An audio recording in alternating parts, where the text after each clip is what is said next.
Alright, we're live. Let's go. So, what I did, I went back and I said, alright, let's make this realistic. This is sort of, yeah, this is what an actual American loadout would look like. And they'd probably use a smoke grenade instead of one of these little concussion grenades.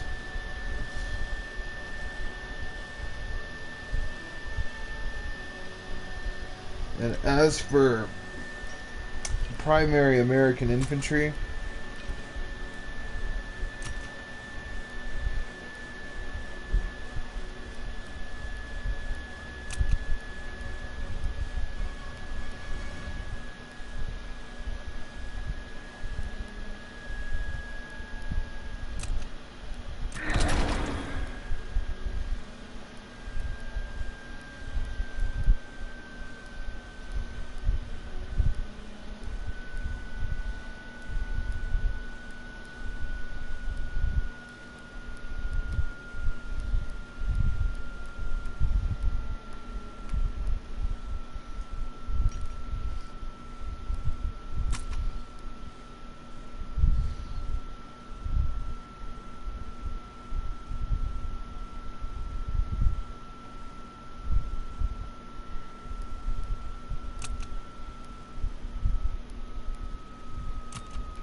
here's my PPSH class. Look at that.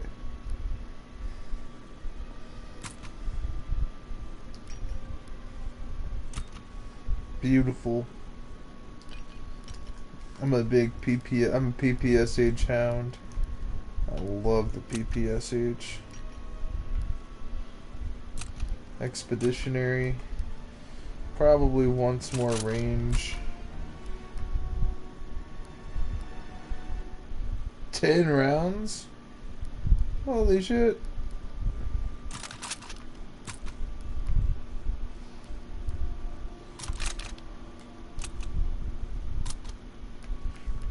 And there's something fucked up. We actually got this gun gold. Haha. Haha. We got that gun gold. I barely use this little thing, to be honest with you, this little shitter. I barely use it. I honestly don't see the point in this little gun.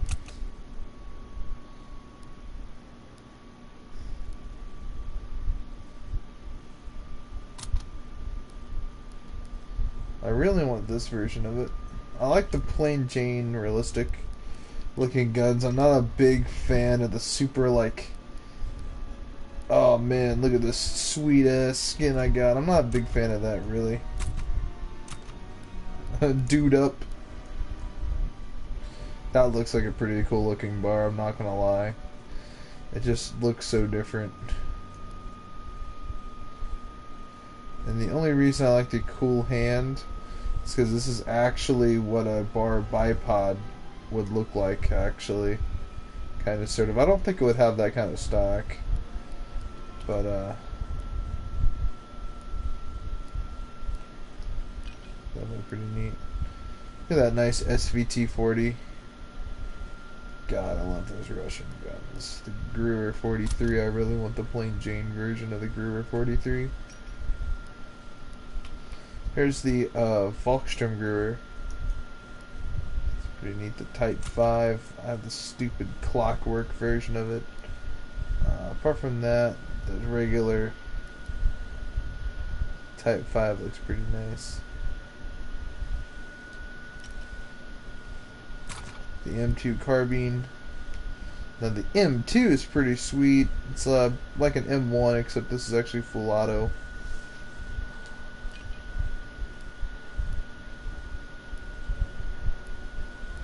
I believe this is full auto. Yep. Yeah, this is a fully automatic version of the M1a1. Deadly accurate.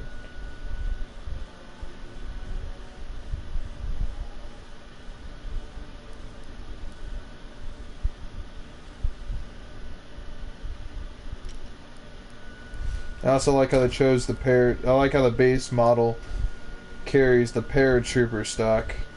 That's pretty sweet.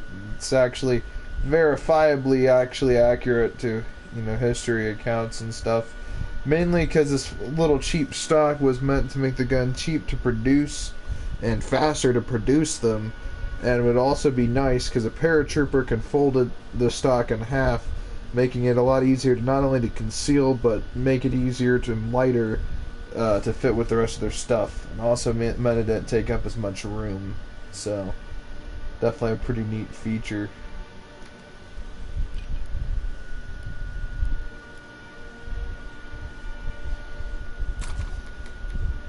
And the AVS 36.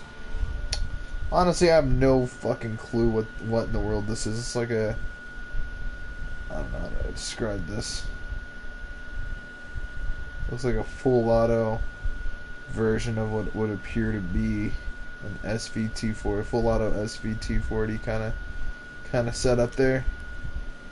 The automation. Honestly, I'd have no idea what country invented this. I'm assuming probably it's, I don't know. I wonder if this is even a real gun.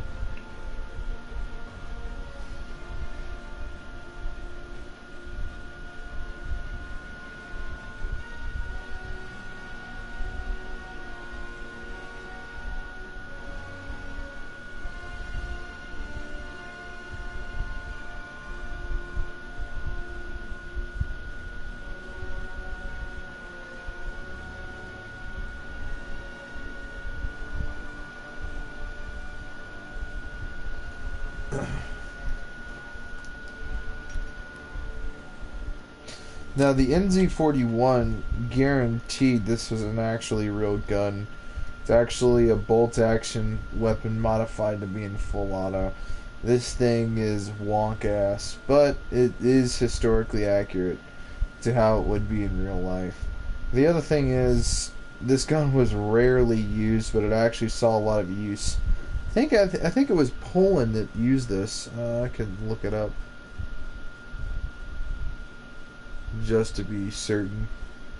But we were going to look up the automation first. See if this is even a real gun.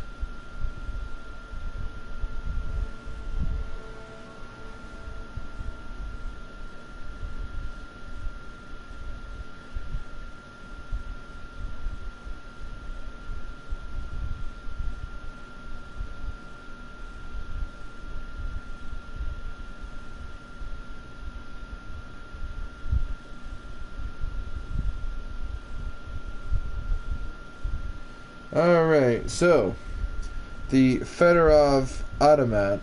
So this isn't even the right name. It should be the Fedorov Automat, also recognized as Fedorov, a Russian full automatic rifle, or FA, is a select fire crew serviced automatic rifle. Also one of the world's first operational automatic rifle designs by Vladimir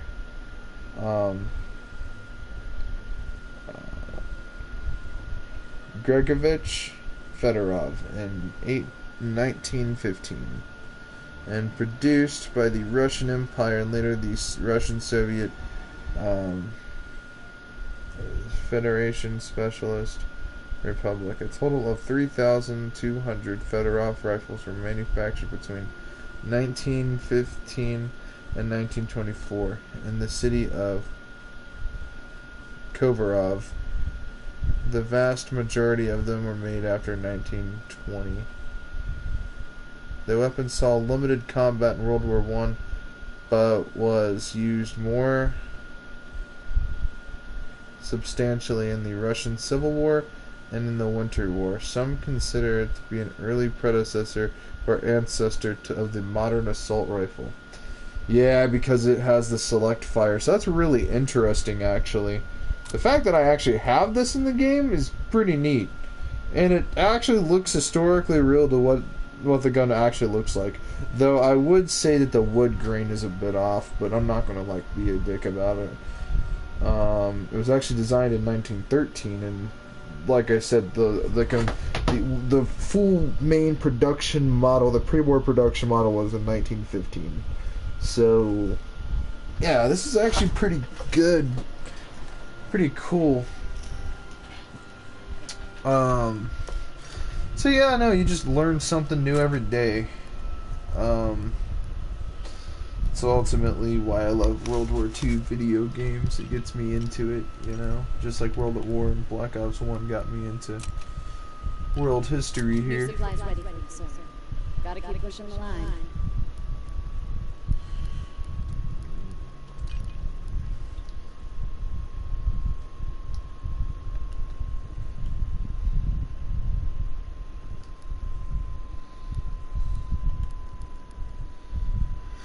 Public match, we'll just go to hardcore. Team deathmatch. I cannot wait to prestige and start all my classes over. I know it's going to annoy the fuck out of me, but it's going to be good. It's going to be good. It's good. I love football. It's good. I don't know, man. Whenever they kick the field goal, that's what we always say whenever it's good. It's good. And we're one of those football fans.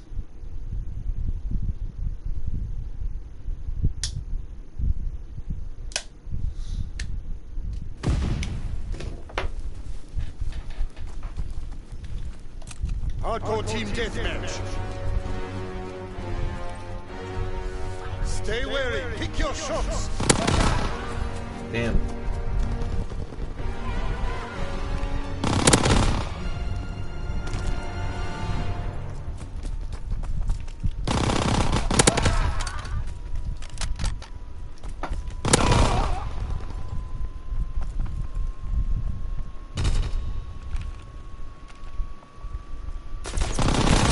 Fuck ass. That's cool though.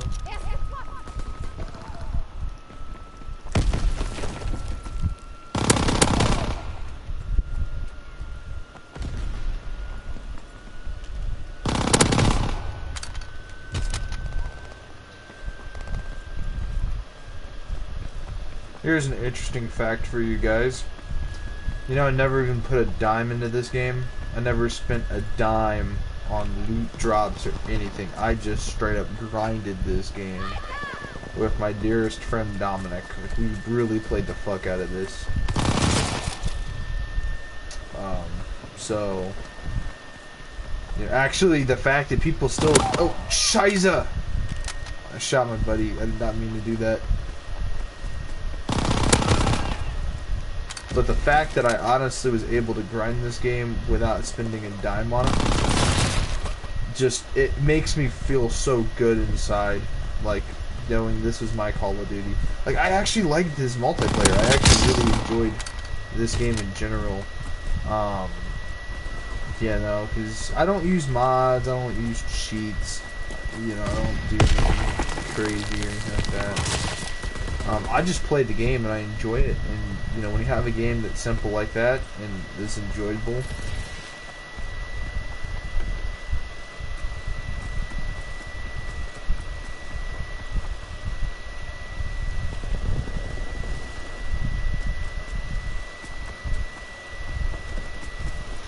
there's something to World War II as well. It's aesthetically pleasing. The weapons in the war were amazing, iconic. The battles were iconic. The Battle of the Bulge, the Normandy, Iwo Jima,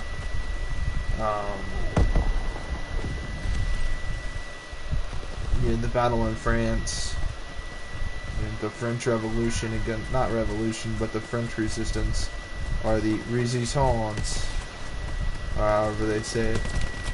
It's pretty cool and interesting to hear about that. Also hearing, history class is my favorite class, and so playing a game that's in World War II is just cool as shit. And the weapon development, you know.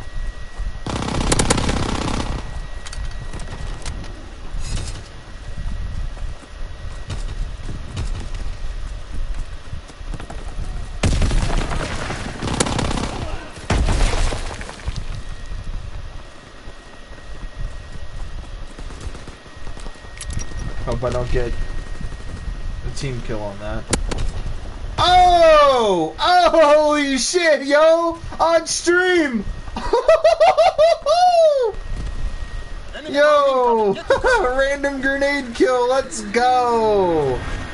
Let's fucking go! Let's fucking go! Yo, let's fucking go! Let's fucking go! Bro, let's fucking go! Let's go! Oh, fuck! Oh, man, dude. Holy fuck. Man, this is why I always play hardcore, man. I always do better. I'm your team. Don't shoot me! Ah, oh, fuck. The enemy was right there. Fuck ass enemy. Nah, I just realized we were playing as the Axis. We were playing as the Nazis, and I'm using American weapons. This can't be right. So what I'm gonna do is I'm just gonna switch over to using German weapons here. Hopefully I don't get slaughtered while switching my classes. Alright. Oh, there we go. Oh shit. Oh, okay, here's a teammate. I'm so good at redirecting my aiming so I miss my shots on teammates. Like, I'm so good at that. I've noticed it. Sometimes, I don't know, I use hip fire and spray. Sometimes I get the occasional. For the most part, I'm really good about, like, realizing what's a teammate and what's not.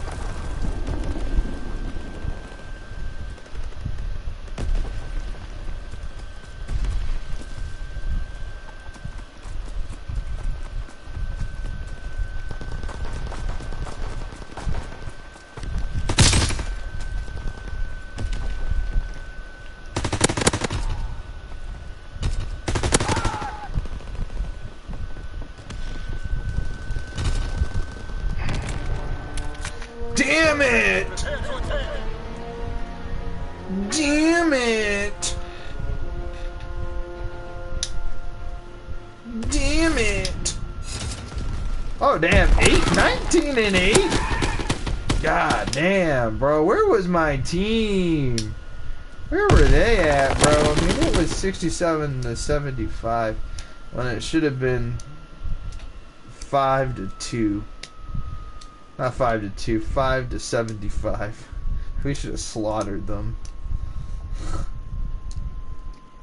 That's ass, bro. I was the only one that tried. Their guy at the top was 21 and 7, so I'm definitely not the best. I need to just shut the fuck up.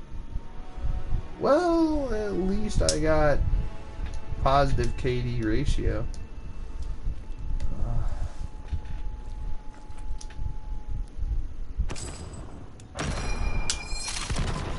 I like the grand ping every time we level up. It's so cool. Alrighty. Yeah, I love the guns in this game. There's not a single gun I hate. Like, honestly. I guess the only, like, gun I just don't really, am not a big fan of in this whole game is go to the submachine gun. Oh no, go to the rifles. Go. It's the very last rifle. It's this thing. I'm not a fan of the way it looks. I think it looks retarded. You hold on to the mag. The magazine is the grip. If you are so cheap where you cannot integrate a pistol or a rifle grip onto your gun, then I don't know what to tell you. I don't know how it's even classified as a rifle. Just because it shoots a larger caliber, it probably doesn't even shoot .556. It probably shoots like 308 or something ridiculous. Because everyone always had to have the biggest, fattest rounds. Because, you know, I don't know if you guys know this or not, but the bar was calibrated, had a lighter version that was calibrated in 308. Most of them were calibrated in 30-06 full auto. So these things were like not LMGs per se. These things were just kick ass. Hardcore team deathmatch. Okay, we're Germans, so we have to use the German setup here. I kind of like doing that though. Whenever I'm the Germans, I use German weapons. Whenever we're the Americans, I try to use the American weapons. I think that's kind of cool that I try to like role play with like the historical aspects of it. But I gotta tell you what, man, this game is not a World at War. World at War was so much better.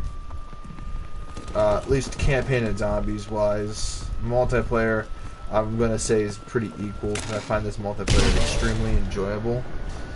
Whereas a multiplayer back in the day, I mean, it was World at War multiplayer, so I mean, it had its ups and its downs. The time it was a different era. It was just a different era, and I got a lot of those same vibes, but it just was not the same game. If that makes any sense.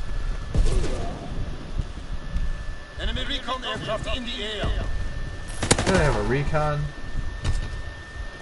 in the air already? Shit.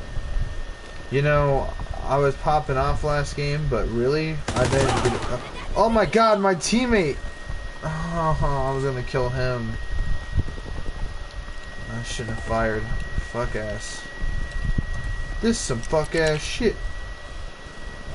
Get rid of it, get rid of it.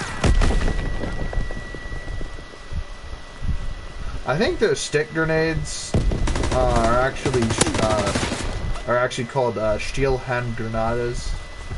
I think, or steel hand grenade, I think is what the Germans called it. I don't know. I'm always intrigued with World War II. Like I love the tanks of World War II, the aircrafts of World War II. Not really the biggest fan of the boats in World War II, like the battleships. Despite the fact that I do share an interest of learning about it, I just don't have that much of an interest that I know everything about it. You know, because I don't. The guns of World War II, the uniforms and helmets of World War II, the gas masks and chemical weapons of World War II. There's a lot of those.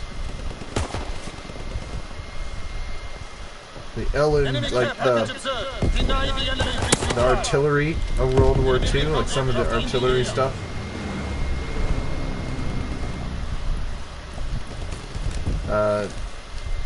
Yeah, in general, some of the armor, like some of the heavier armor that people wear, like the flat, like the OG flak jackets and stuff like that. Stuff like that kind of interests me. Again, some of the weapons mostly interest me. Oh, Scheiße.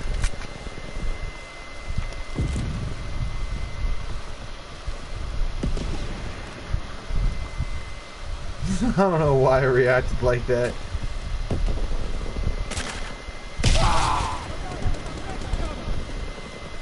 Yeah, we're getting our asses kicked. Uh-oh, something's gonna happen. No.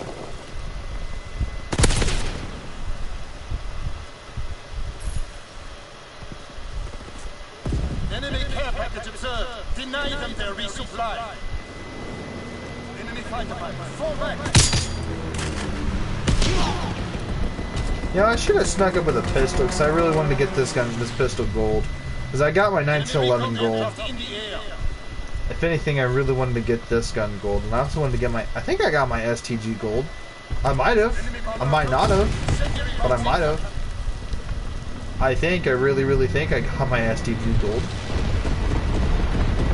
I was just grinding so many guns gold. Like, grinding was so fun in this game. Like, I love this game, bro. I really do. Even when I lose, I still have fun, and there's not a lot of Call of Duties where I can say that. Mainly with Black Ops 1, when I was still losing, I was still having some sort of fun. Like, I was having a lot of fun losing and winning. Now, dealing with hackers is never fun, but just, like, honestly... And Black Ops 1 had this nice perk and benefit. where none of the maps are bad, and all the shitty maps had good spots and had a structure and flow to it that works so well. And the design principles were just what's fun, not what works, what's fun. And so for that reason that... Hey, dickhead.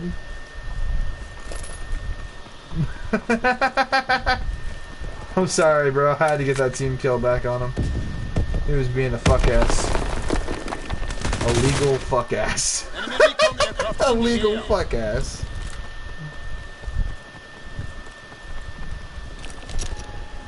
I think right there should do it. Oh my god, my grenade skills are so good.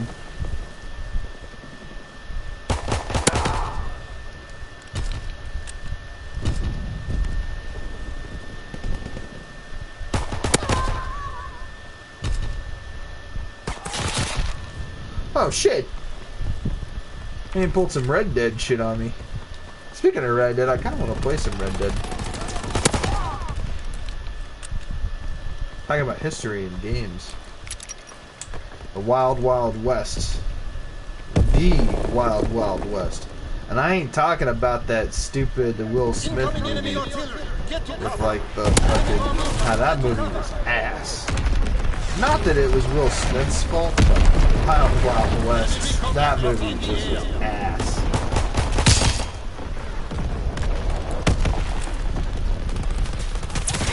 No!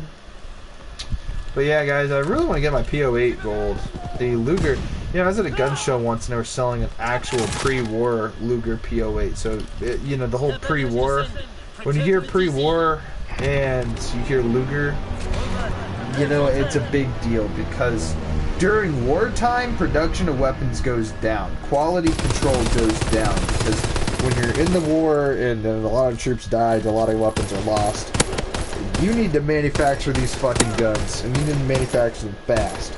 So they didn't care about all the precise, you know, tools and this and that. They were just trying to build junk guns and quick. So a lot of the later war weapons, like you could tell by the grease gun, it was just a shit gun to begin with. Like it worked, and that's all that mattered. It didn't jam too much, but it worked. It did not jam too much, but it worked, and that's, I think, what mattered. But yeah, the later war Lugers definitely went down in quality, but they were still great guns. But yeah, no, man, they were selling a Luger PO8, and I really wanted it. I'm not 21, so if I was 21, I would actually have a Luger PO8, and I'd be able to talk about it. And I want to get a C96, and a legit Mauser C96, and a legit Luger PO8. I also want to get a legit World War II era 1911 as well, just to say, hey, these are some of the weapons used in World War II. I have some of these. So, I don't know, it's always cool playing like the modern Call of Duties and seeing like the Wasser, like the AK-47s, and saying, hey, I actually have one of those. The M4s, I'm like, oh, I sort of have an M4. I have an AR-15, so it's close enough. You know, so being able to see some of these weapons that I actually own is always fun. What's really nice about the World War II games, though, is using the Kar 98, because I actually have a legit... It is a Mauser, but it is not a true Kar 98K. It has a different designation, but it's basically a Kar 98K. It's the M48 Zastava, or Zastava, and it's a Yugoslavian sort of import.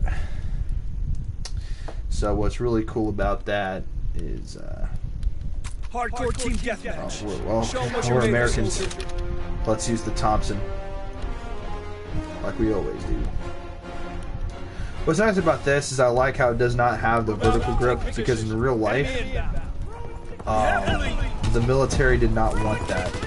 They wanted this type of grip, mainly because the other grip would just sort of, the vertical grip, whilst it may have helped stabilize the weapon, this type of grip made it a lot easier to fit into. Like that with the vertical wood grip, it made it heavier. This is a way to reduce weight, also a way to make the gun, you know, take up less space. Though some people actually swapped out the foregrips, so some people actually just swapped the handguards. So there are some accounts of that, but apart from that, for the most part, this is what you were issued until they switched over to the grease gun, I believe, for a substitute. But mainly officers, lieutenants used these kind of, not a regular soldier would use Tommy gun. Mainly because it was just too expensive to arm everybody with a Tommy gun. So if you had one of these, or you found one of these, this was a big deal. The other thing is mainly the infantry that had this, or that had, most of our infantry used the M1 Garand. And people are like, well, what about the M1 Carbine? Well, that technically was not truly used by our infantry as much as people would like to believe. Mainly, a lot of people use the M1 Carbine were people on base, and they just wanted something that was better than a 1911 to arm their people with. Because it's like, yeah, well, unlike a 1911, this will hit further ranges, it has a higher capacity, this and that, blah, blah, blah, blah, blah. Also, paratroopers had their own model, so yeah, paratroopers use them. So when you see infantry with those, and they're wearing different uniforms than other infantry, like World War II photos, chances are 9 times out of 10 those people are paratroopers. So, and the reason that they mostly blend in with other people is they've already used the parachute by the time they landed, so yeah. Learning a lot of World War II was fun. I love World War II.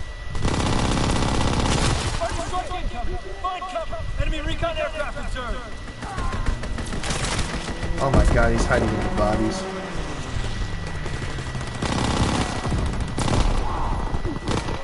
There's my body.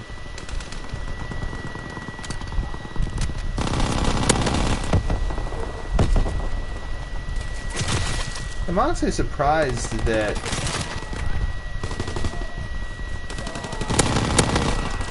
bastards. I hate this map.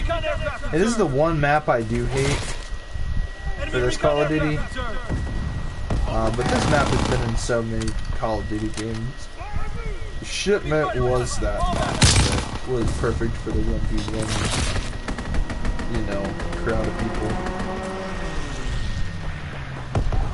Yeah, actually, I want to truly get my PO8 actually like golden. So I want to start using the PO8 to get some headshots for the game. Well, never mind. By the time I used it, it was too late. Yeah, we got slaughtered. What do you call it?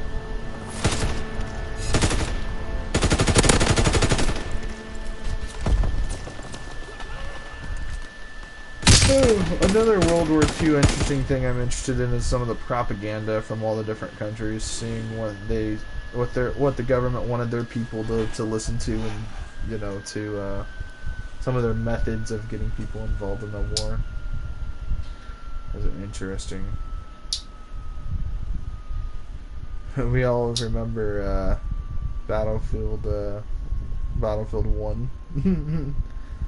Da da da da da da da da na na da da da na na na.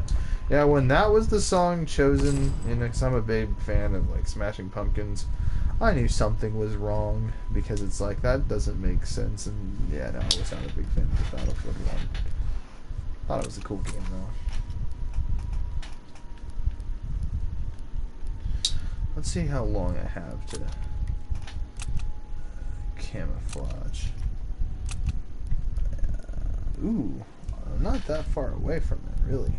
I'm down to the challenges almost. I just have to get these 3 done, and then it's gold.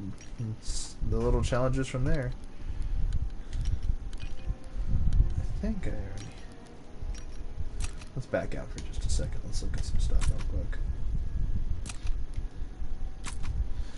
So I actually got this, the Volkssturmgewehr gold. Yeah, that was a fun gun to get gold. And as for, oh yeah, so check this out. I have this really cool version of the PO8. It's called the Duradler. And this is pretty sweet looking. I'm a big fan of this. I have no idea what this style of PO8 is, honestly.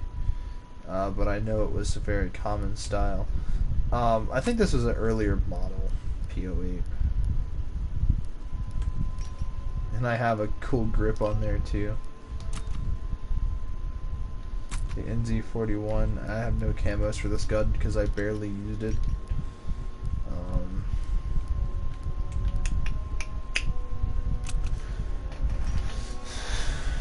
Car 98, obviously, guys. For those asking, do you have the Car 98 gold? Bada bing, it is gold.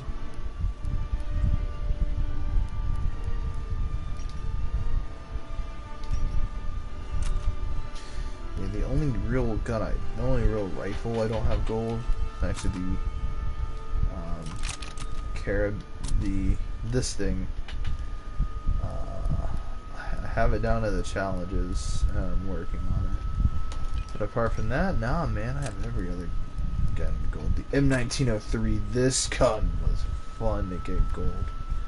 I vividly remember getting this gun gold. I remember the look on my face when I finally got this skin for it. I'm like, wow, I'm really gonna get all my snipers gold. And then it never happened.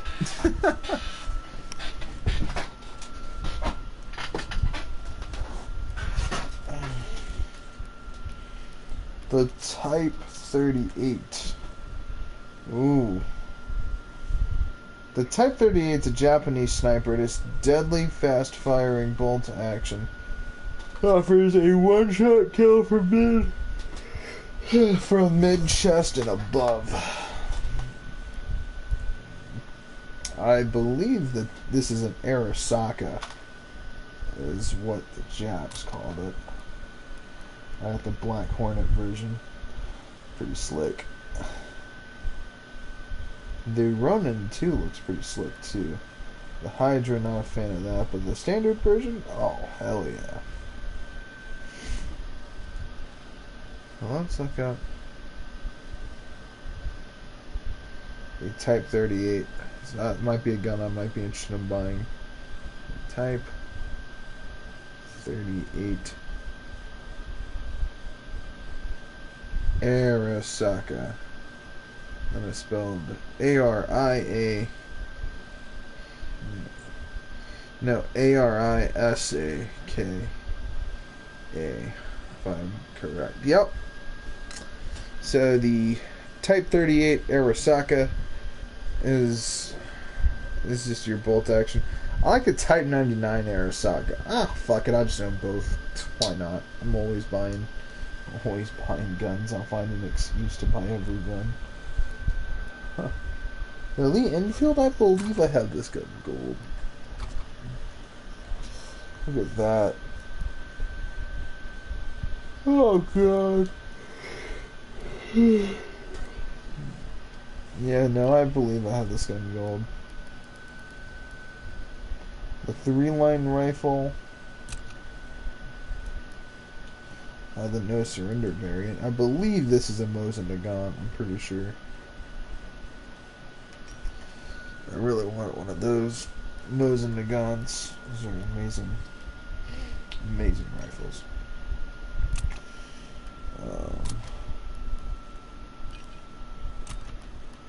I don't have this gun gold, I don't think. Do I? No, I don't.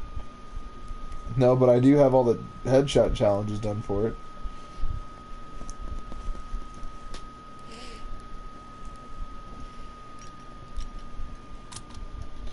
Wow, man, I really grinded this game. I don't think people understand like how much of a grind this really is. The Gpmg, this thing's really weird. Oh Lord Jesus, this just looks so stupid. Not a fan. I like the base version though. That looks like a real MG. I'll believe that. The Stinger. The Stinger, not Stinger. The Stinger. This is, surprisingly, this is a real gun. It is. It's a Browning M2 aircraft-mounted machine gun, with a oddly with parts from the bar. It has a stock from the bar, and it has this weird trigger mechanism. So instead of just pulling the trigger back, you push up on the trigger, because if you actually look at the placement of the trigger, it is horizontal and not vertical. And the reasoning for this is so that the machine gun can actually work. Then I took the weird carry handle from the bar and mounted it as a form of a grip. And then I took the bipod from I don't think it's a bar bipod, because it looks way too big to be a bar bipod. So I think it's actually a legit bipod for the 1918. I think that's what it is, right? The 1918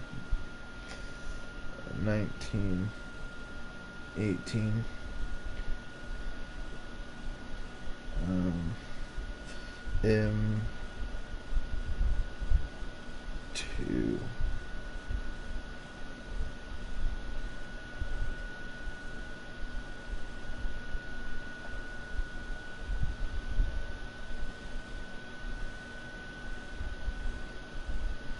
For those wondering, overpowered, this is pretty much a 50 caliber machine gun. You're like, oh, I got a 50 cal sniper rifle, look how I do the most damage. This is that, only full auto, shooting at an RPM of 500 to 600 rounds per minute.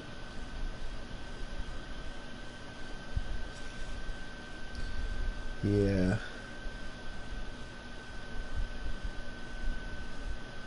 Okay, so the 50 caliber M2 machine gun was designed in 1918, near the end of World War I, by John Moses Browning. Alright, production began in 1921, and the weapon was designed for the single receiver. Could be turned into 7 different variants, adding jackets, barrels, and other components. So...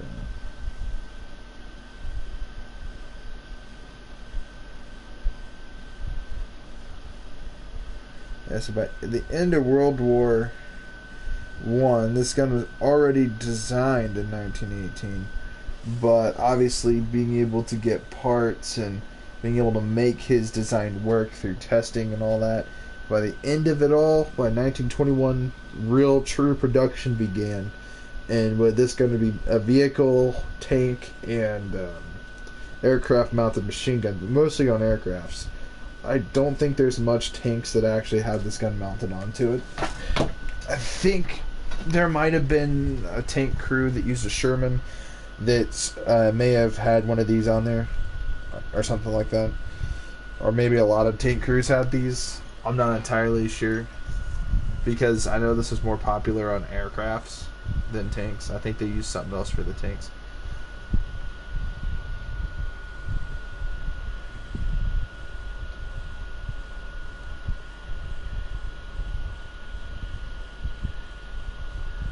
Oh, and as far as the M2 goes, this sounds really weird, but throughout the years, with multiple improvements, it's actually still used today. Yeah, so, yeah, they do make a really cool tripod for this gun. A simple bipod would never work. So they had this massive, insanely massive tripod design thing, and this this big ass tripod just sort of, it makes it more deterrent than anything else. And I don't know, I'll take 2 of those, put one in my front yard and one in my backyard, and so when the communists come to invade my house, then they'll be met with an M2 machine gun.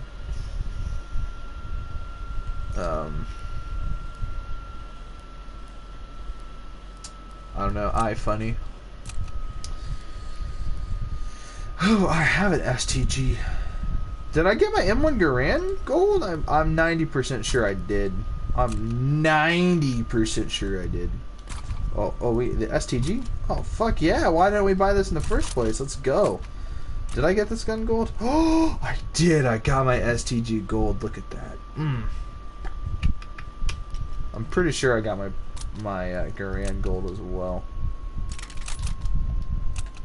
Yep. Well, look at me. Hoorah. I know for sure I did not get my... Yeah, no, there was no way. I wish I did. I don't know, something about the Garand I liked more. This gun pretty much is the precursor to the M14, and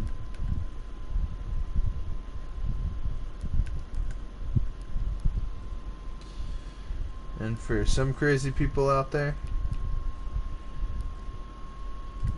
the M14 in this game would be this version of the gun, because I feel like it has the most sniper-ish stock that would kind of work. It would obviously have the extended mag. And they would probably have the rapid fire on there, and then the grip, and then the quick draw. Would probably be the closest thing to an M14 during World War II, but it is what it is. But yeah, this is basically, for all intents and purposes, this is actually basically an M14. The difference being the M14 actually has an automatic capability where it actually has full auto on there, and I think there are some out there I believe may have 3-round burst, but don't quote me on that. But I know for sure most people prefer these in semi-automatic because of how wonky the recoil is, despite the fact there's not a whole lot of recoil in full auto, surprisingly, because the gun's extremely heavy. But some of the smaller, lighter versions, the recoil is just too awful, so people really just prefer this thing in semi-auto because it's highly accurate. It's good up to over, like, I think it's good up to like 1,000 yards. And so, you know, when people are like, wow, this thing really has great, you know, rifling, it's very accurate, it's nice, it's a very smooth action, it's really easy to maintain, it's just a great overall rifle, they'll prefer it in semi-auto than full auto. Mainly because, like I said, it's just... the M14 is, you know, like I said, it's a precision rifle, and so this was actually the precursor, the M1 Garand. So, seeing as this was our, you know, this was our first peek at the M1 style rifles. Now, obviously, you got your M1a1 Carbine, and again, this is actually just for, you know, people on bases and stuff like that. The FG42, this was German, which is making me think that 1941, this thing, the M1941, I think this is also German. It looks German. I think this is what their infantry would mainly use. But I noticed that, like, you see a lot of German infantry also use the MP40. I think part of the reason for this was because the MP40 shot faster. It actually holds a lot of rounds. Surprisingly, this holds 32 rounds. And so when we go over to the M1941, this only holds 25 rounds. So, you know, I think that also the stocks, you know, being foldable. Some MP40s had wooden stocks all through, and actually had a solid wood stock, and those were very, very great on recoil control. And despite that, you know, these guns also are pretty cool. So, you know, they have this cool slide, or this cool charging handle system. So if you look into the receiver, you're going to see that weird cutout toward the end. When you charge it back, if you flip it in there, it locks the bolt to the rear.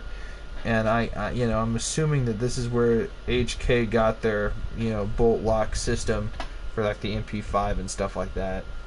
So this is a very advanced weapon for the time, for sure. And yeah, the MP40 is just a great gun. But overall, man, this the STG-44 or the MP44 or the Sturmgewehr, this thing has many names, but One thing is for certain about this gun, and it is these things are rare. There's no way you're just going to find one of these things just laying around. They're extremely rare, and finding one in good condition is also pretty hard to find. As for some of these decorated versions, I'm unaware currently of any model of STG 4044 that is cut down to this size. I don't think for any intents, I don't think this is practical in any way, shape, or form for this thing to have a folding stock anyway, because of the magazine length. Like, if you look at the mag length, you're going to have to take the mag out in order to use the underfolder. I can see an overfolder stock going, a folding stock that goes over the receiver instead of under the receiver, but these underfolders, I don't even think these are very popular in World War II anyway. Because actually, if you look at the MP40, I actually believe the folding stock goes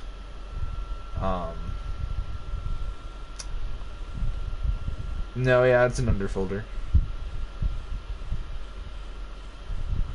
There's not enough space for it to go over.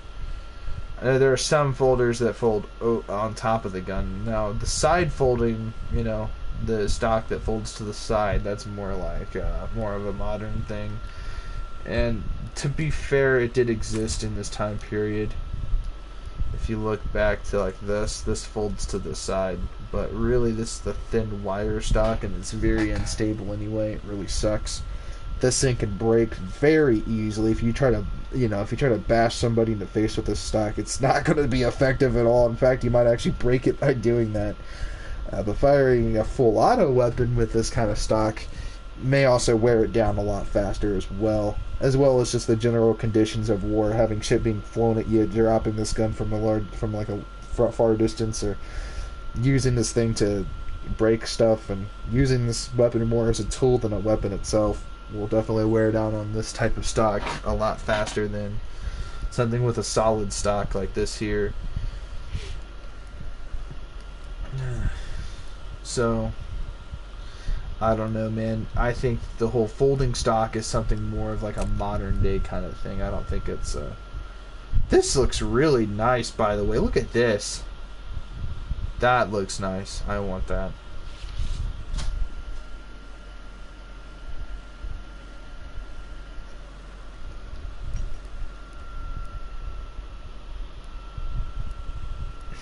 The SVT-40.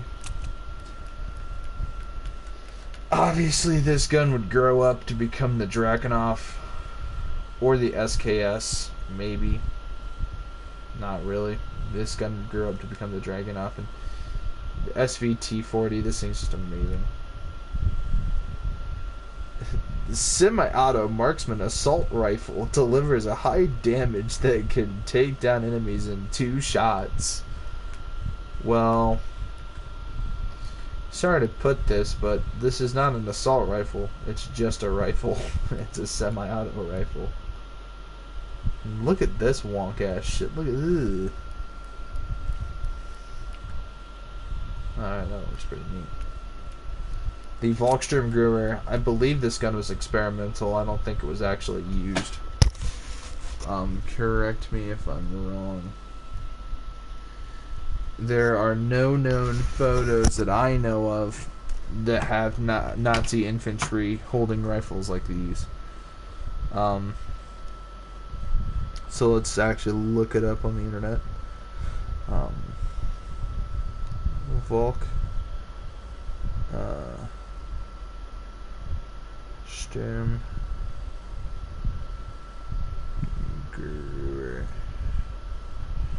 Okay. The Volkssturmgewehr is the name of several rifles designed by Nazi Germany during the last months of World War II.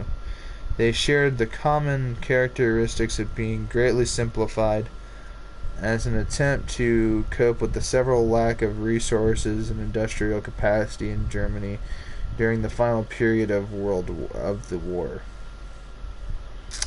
So, its sights are obviously iron sights. Barrel length is 14.9 inches. The action is a gas delayed blowback system, which is pretty cool. The cartridge is 792 by 33 Kurtz, basically the same round as an STG 44, mainly so that they could utilize the same mags and the same ammo. Creating a whole new gun with a whole new type of round would just be way too shitty, because then they'd have to like make new bullets, and yeah, no, so they want to definitely use what they currently use. In service, February, May 1945. So yeah, it was definitely. Also, the gun was used.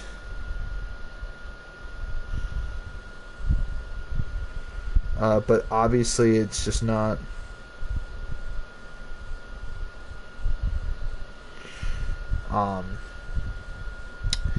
You know, obviously, this gun is not really something that's common. You won't really see these things ever.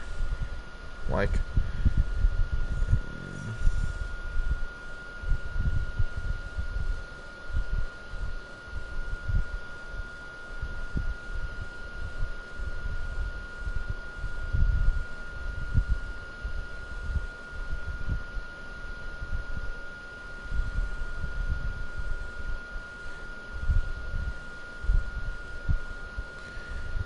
These things are extraordinarily rare.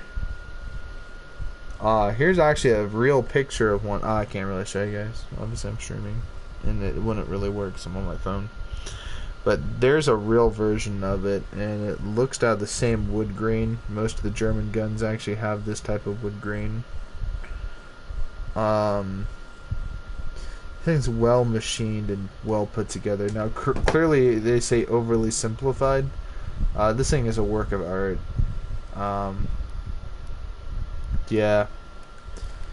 But the really cool part about this gun, in my opinion, is just obviously just, yeah, it is a pretty simple weapon design in theory, but the way it's put together makes sense.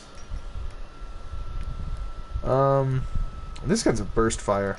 As to why we needed it in the game, we didn't at all need this gun, but I'm assuming they clearly put the gun in the game just to be like, oh, here's a burst fire weapon, and yeah, it's a real gun.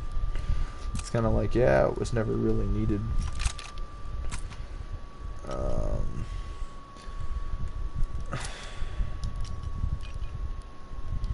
Alright, let's get back into the action here. Obviously hardcore. Why would we play anything else? That's the real question.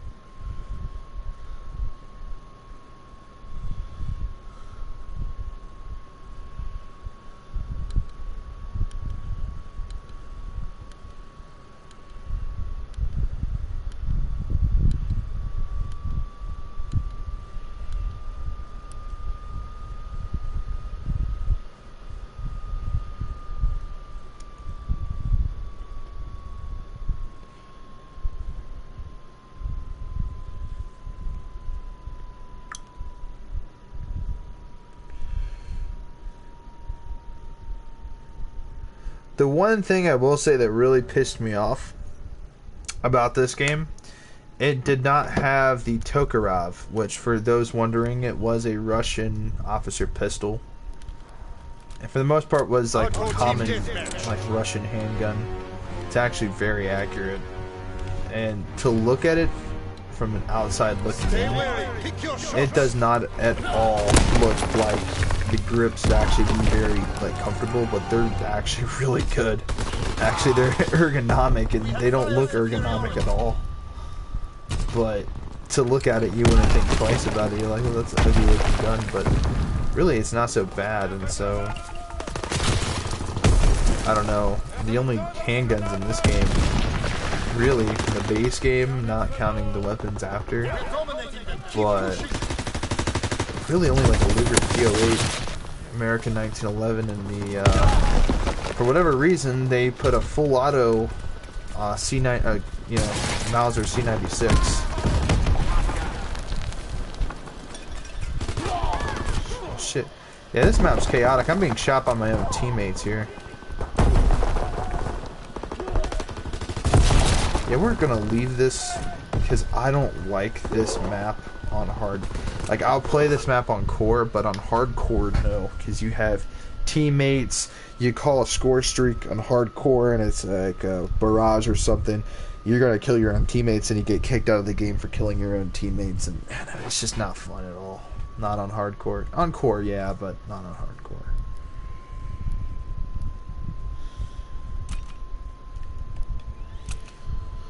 And plus, I kind of wanted some space to try out my motion I got.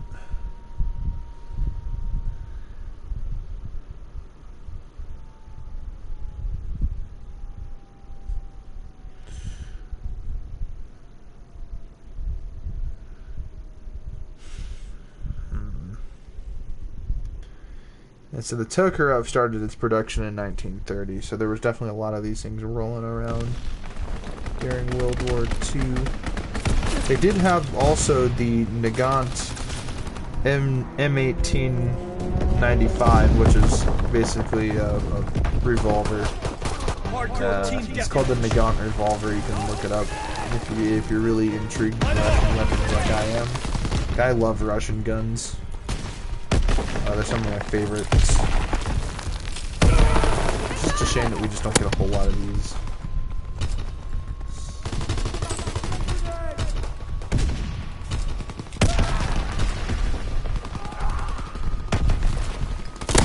A quick scope. Look at me, I'm part of Face Clan. I'm in the quick scope. Look at me. Oh yeah, next thing you know, I'm going to be doing 360 no scopes in World War II.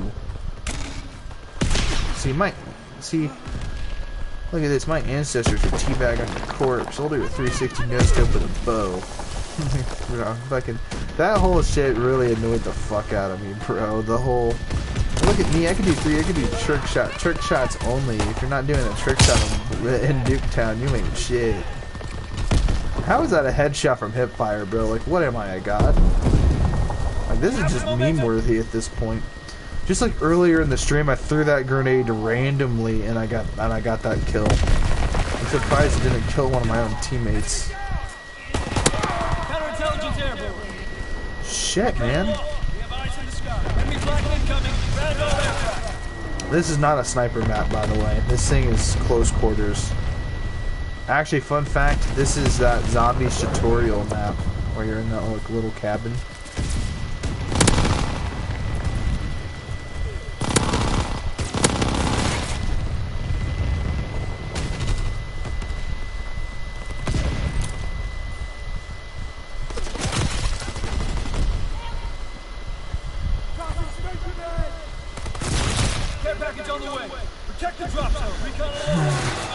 Oh my god. Alright, I'm gonna accept a couple more deaths, but let's grab that.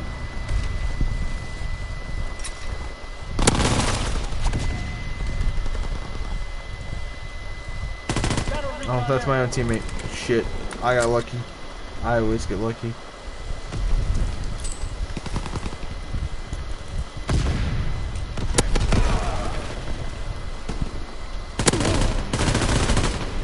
Ooh, ooh, ooh, ooh. That was close up, dude. That was too close for comfort. Oh, Bronze Star. You forgot they do that instead of final kill. Alright, that's cool. And I don't know why in the world they put all these optics in this game. Like, optics are never used in World War II. Except on snipers. And the only rifle in the game that are in this game in real life that had optics were that SVT-40 and that M1 Garand, and maybe even the M1a1 Carbine. I think had a scope. Somebody actually had mounted a hunting rifle scope on there somehow, and you know, I mean, there's obviously when you go case by case, but no, optics are only really used on snipers. They weren't really used on submachine guns. Like look, bro, like look at this shit. I have my lens sight. Look at that, little precision sight. Yeah, these things never existed. This little reflex sight little thing, yeah, like what in the world?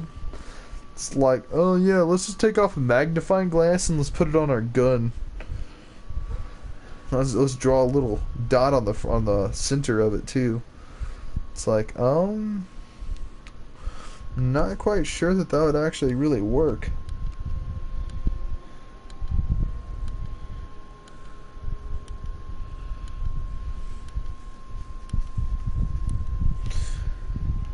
I'm gonna look this up actually. Why does it want me on shipment 1944? Like, why? I don't want to be on this stupid ass map, bro.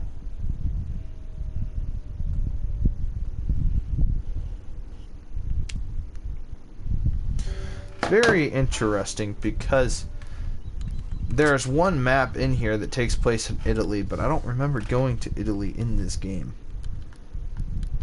I think we're the Americans. Hardcore team deathmatch. No, we're not. No, we're not. Move out and take position. Hostiles inbound. Dominate. Guten Scheiße. Oh! How are you gonna shoot me when I'm your teammate?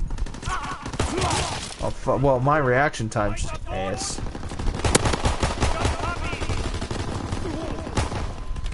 Honestly, guys, I'm not gonna try. I hate this fucking map. On hardcore, I've already explained my reasons.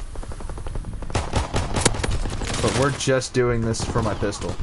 Like, we are just doing this for the pistol. We are not trying at all. I want my PO8 gold. And if this is a map where I can complete some challenges, then so be it. And did I get all my headshots for this pistol yet or not? I think I did, so now I just need to like get kills and like not die. Like a retard.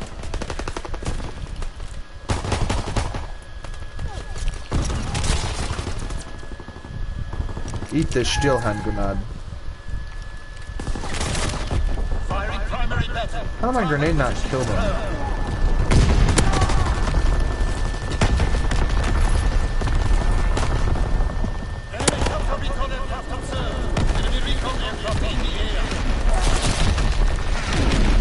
Oh, this barrage shit is so lame. Lame. I like that word, lame.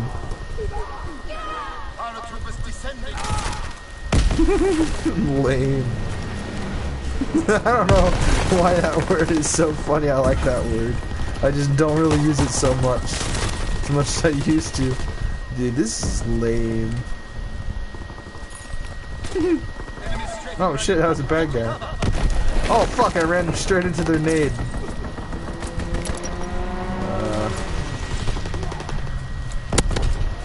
Hey! What's up with our luck? Well, I'm not gonna say luck on this map, because throwing a grenade anywhere in this map, you're bound to get killed. Alright, but nah, fuck this. I'm done with this. Nah, fam, nah, fam, nah, fam. We're gonna be one of those players today. Yes, sirree. Yes, sirree. I hate this map.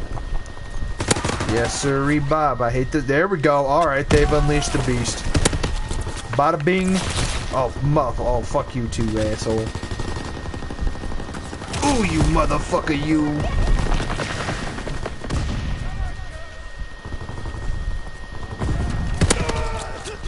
I'm gonna be one of those today. Yeah, they pissed me off. Yeah. I was gonna be all nice and shit and not use shotguns, but nah, fam. Nah, the game wants us in this map for whatever reason. Shipment 1944. I hate this map. I fucking hate this map. Dude, I'm gonna feast upon this map's flesh. Like a zombie.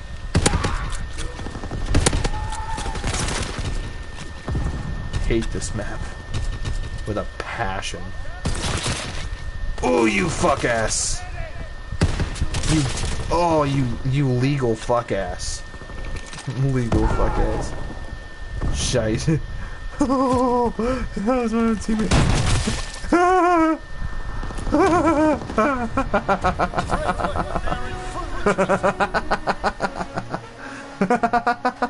Imagine I shot my own teammate in the face with a rocket launcher.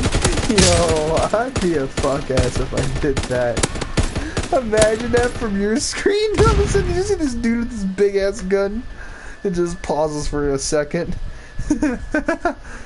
Boom. That would suck ass. And I did not kill that one dude. Oh man, I suck. I fucking hate this map. Like, bro, like, fuck off with this shit, bro. Like, I hate this shit, bro. This shit's so lame. Oh, it's so lame.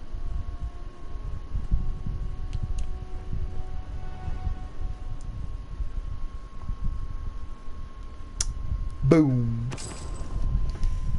You almost got there.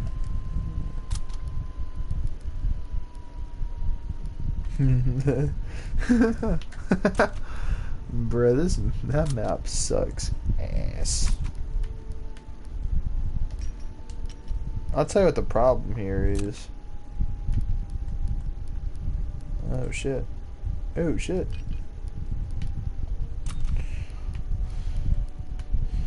Really? Sawed-off shotgun. There's my boomstick. Where's my like fast reload speed? No, no, no, no, no. You're not putting me in here. No, no, no, no, no, no, no. Where's my reload speed? Shiza. Nah, fam. Nah, we need to be able to reload this thing like quick, like snappy reloads, dog. We can't do this like. Nah, man, we gotta reload this gun fast. Where's my reload speed upgrade? I know there's one out here. Don't tell me there ain't no fucking reload speed increase.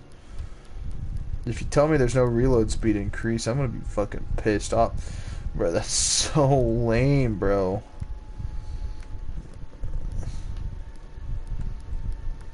Stopping power? Juggernaut?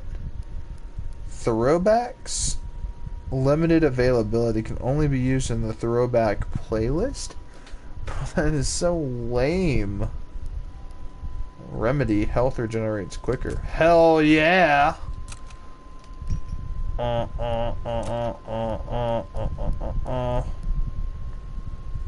Two pieces to lethal and tactical equipment. Don't I already have that though? Double lethal and tactical enhanced equipment use. Okay, okay. So I really should just go for Remedy. And as for my pistol, the M1 bazooka. This is, I believe, what the Americans used. The crossbow is a launcher? That's so stupid. The Panzerschreck. Melee weapons. Let's use a trench knife. Yeah, a trench knife and a shotgun. Let's go. Let's kick ass. I think there's an axe. Isn't there? Yeah, there is. The fire axe.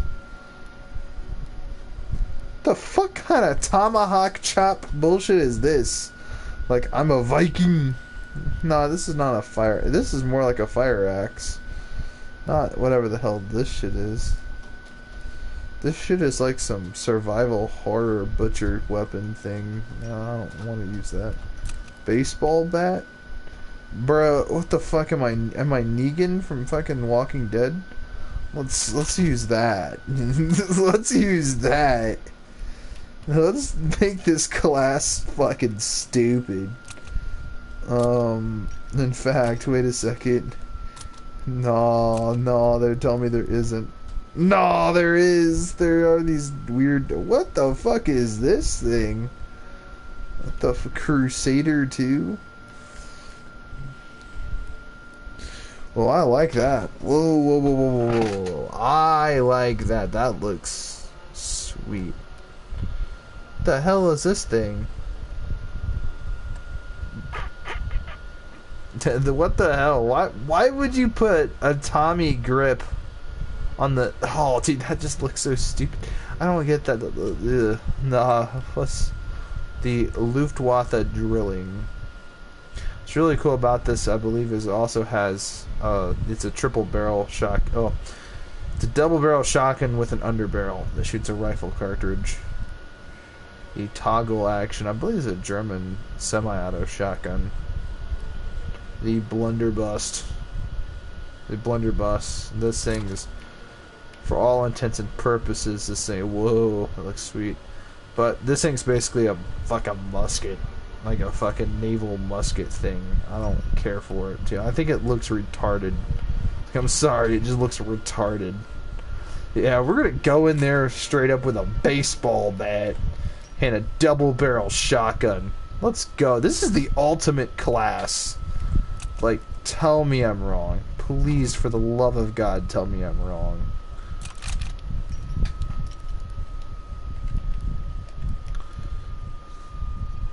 Public match. Free for all. Nah, team deathmatch. Always team deathmatch. I've played a lot of free for alls in my time in Call of Duty, and honestly, it's not fun unless you're playing like something like Unreal Tournament or like Grand Theft Auto or something like that. Like, this game's more fun with like teammates.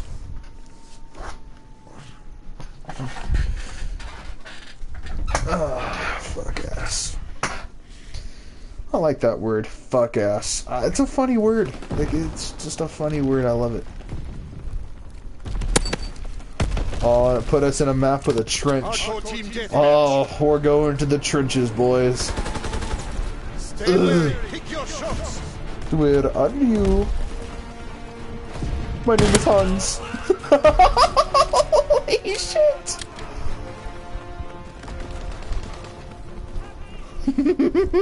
My name is Hans. Boom. That is perfect for on so many levels.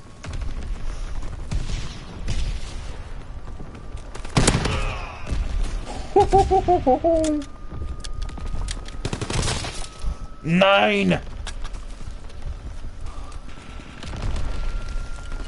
You want to pull some fuck ass shit?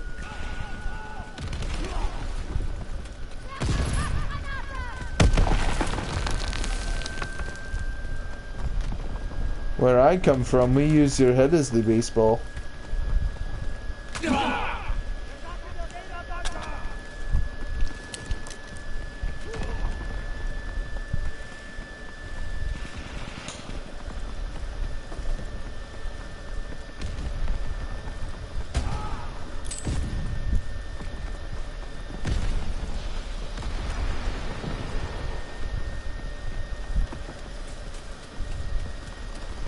I need to kill with this.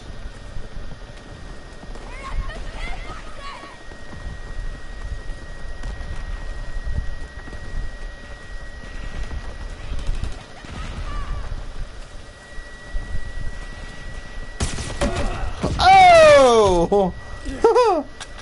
Oh, that's so satisfying. That like bonk sound it makes when you hit an enemy. That shit is so worth it.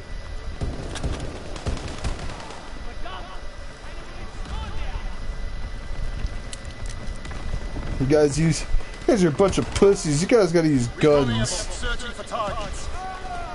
I'm over here roughing it out here with a. I'm out here, you know, we're gonna give this thing the nickname. It's gonna be called the Bonker. Yeah, I'm out here. I'm roughing it out here in the trenches with a fucking bonker.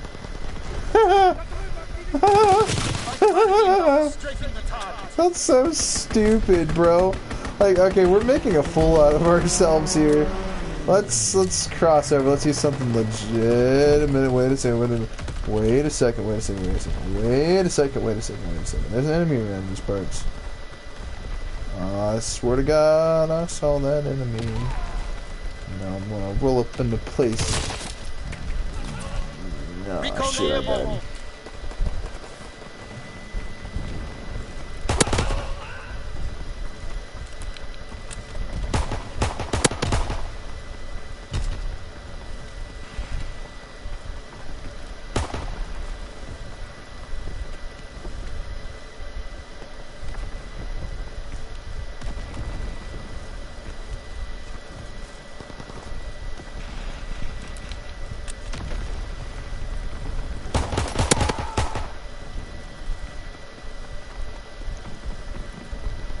I want my pistol gold.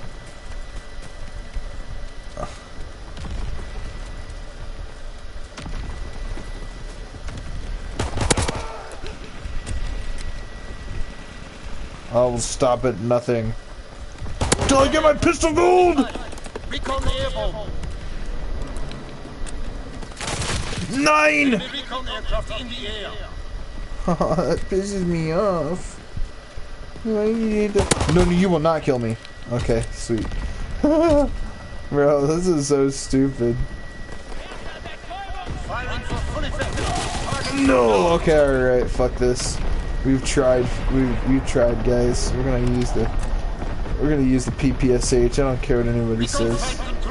My favorite submachine gun. God damn it, we already won. Fuck ass.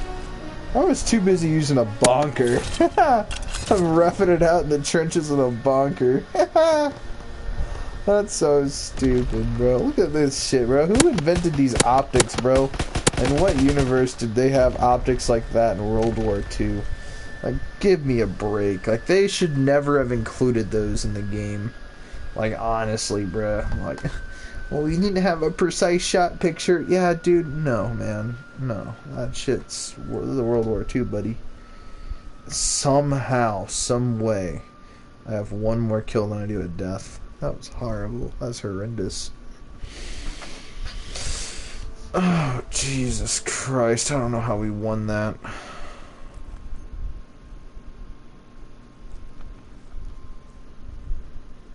Huh? Oh, hold on a second. Hold on a second. Hold on a second.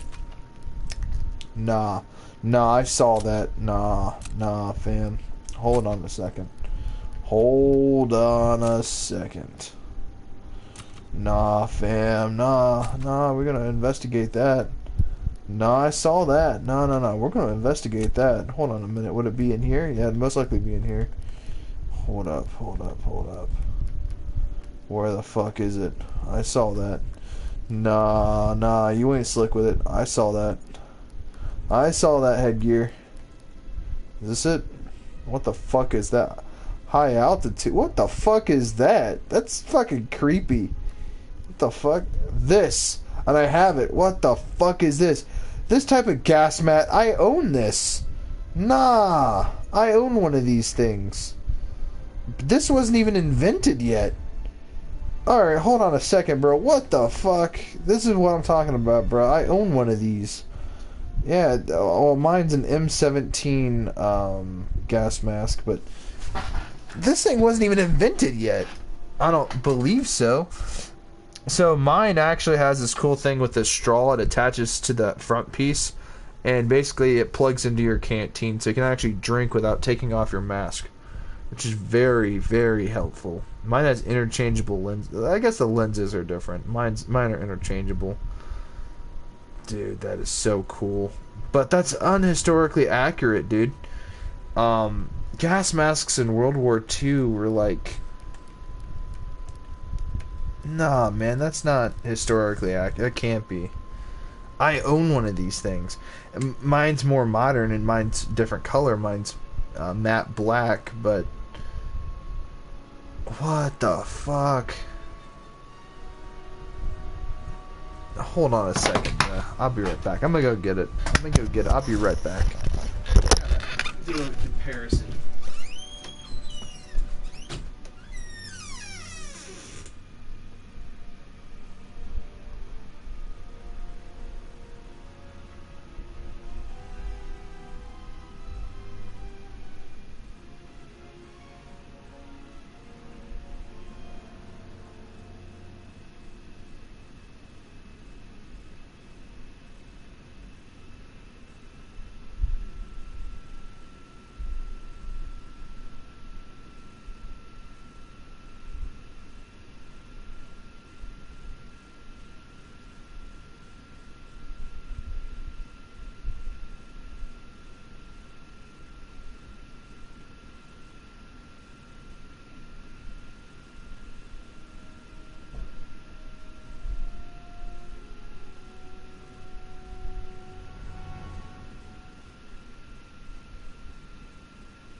So yeah, guys, this mic. Yeah, so this thing is exactly the same thing as this. It is exactly the same. Like, hold on a second, guys.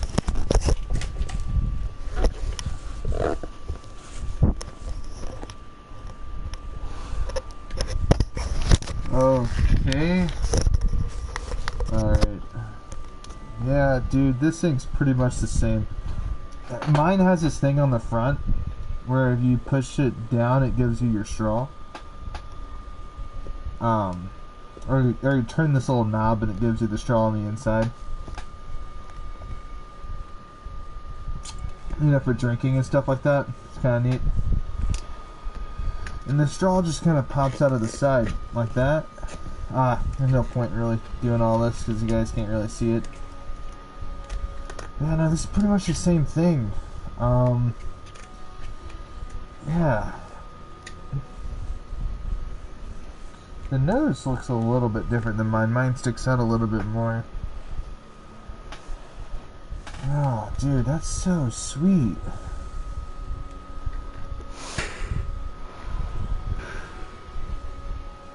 Yeah, I like that. That's pretty cool.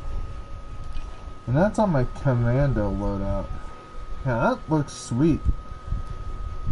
Too bad it's not the real deal, though. I mean, that can't be possibly true. I'm gonna look it up.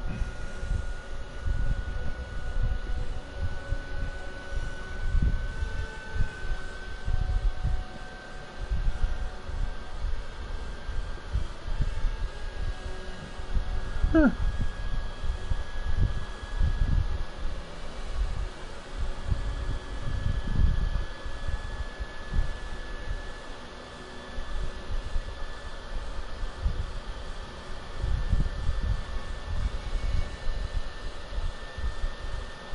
Yeah, no, bros.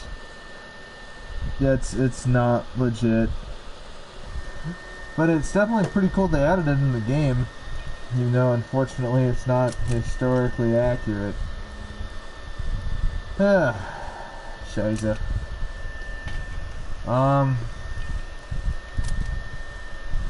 And let us actually... Why do I have this no surrender of infantry? Let's swap that for an STG-42. Shiza, we have to level this gun up. Let's try to get it to level 7 so I get my grip, my quick draw. We're not putting some sights on this thing. You'll notice that on a lot of my guns here. I have sights on my NC-41, but this gun is really never used anyway. Now, something like this, I can actually see this being a legit sight. You know, because that's like a mounting thing. These things are not mounted, though. These things are just on there for, like, no reason. They're just, like, screwed on there. And I'm going to play the game with this on it. I don't really care, honestly. I can actually see through this thing, so... And if not, I can always just pop the lenses and swap them for, like, a stronger lens. Which is really nice. I'm not rocking filters on this thing, so I'm not really breathing in the air. And so many people might ask me, why do I own, like, military equipment? Because I'm a citizen of America, and that's kind of what I do. I love military equipment and stuff. But, nah, the real story is I actually found this thing for sale, and actually pretty inexpensive. It's only like 80 bucks. So I snagged this thing and grown attached to it. Gonna get some more gas masks and stuff like that. I just like collecting military stuff. There's just something to actually owning some of this stuff that's pretty sweet. I fucking love that jacket though, dude. That's such a badass jacket. It's a bomber jacket. I really want to own one just like it. Just like it. I love that leather style. You know that jacket's comfortable too.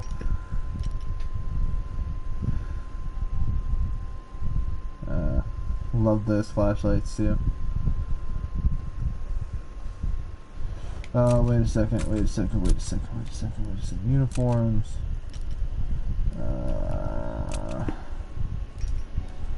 How do we get rid of those patches? I don't like that. I do not like those patches on my uniform. Like, it has my emblem on there, and it's like, yeah, my emblem's sweet, but it does not look realistic at all. Maybe that infantry emblem, maybe, but, like, get it off. Please get it off. Oh, for the love of God. And face paints.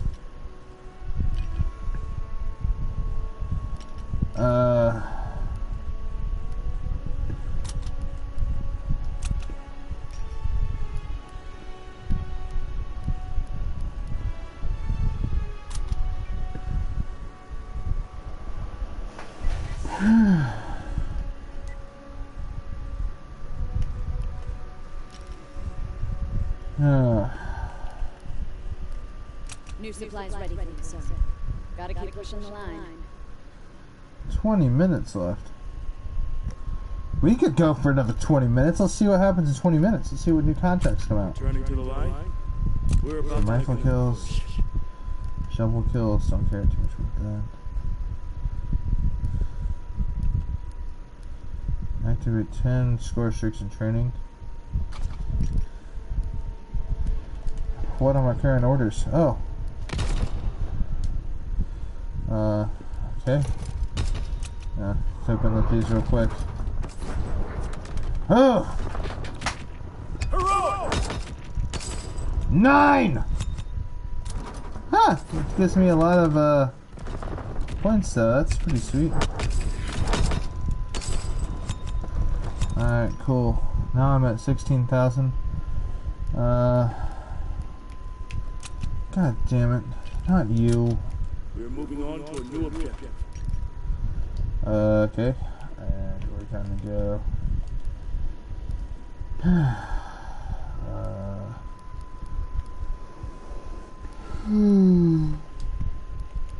HQ headquarters. Oh, Jesus. It's been forever since I've been through this thing.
Soon enough, it'll be time for another promotion.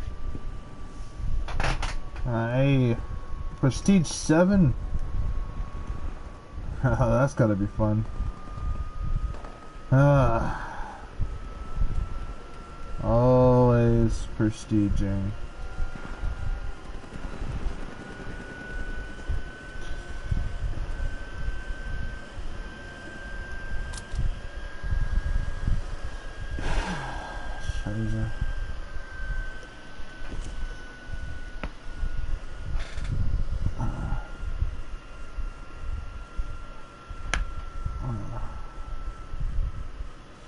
I want to own one of those cool trench knives. World War I era, though. Recon aircraft standing by. Recon aloft. We have eyes in the sky. Mission artillery ready for orders. Awaiting fires on firing primary battery. Target position. Recon aircraft destroyed. Recon flight concluded. Artillery ready for orders. Fire rounding on awaiting target. Ready to drop in center. Firing on target. Low altitude bomber inbound.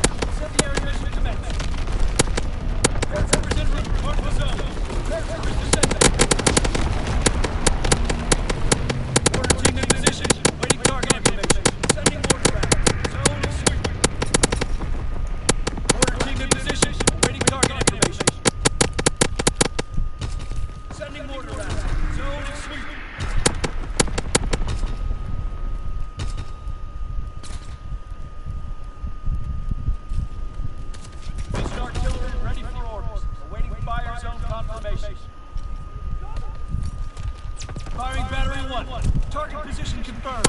Artillery ready for orders. Waiting firing battery 1. Target position artillery ready for orders. Waiting coordinates. Firing primary battery. Target position confirmed. Ready for orders. Firing fire artillery. Target position confirmed. En route. Mark the zone. Aircraft descending. Fire on the mission. All right, send the air. Bomber inbound. Dropping and sending. Liaison bombing mission ready.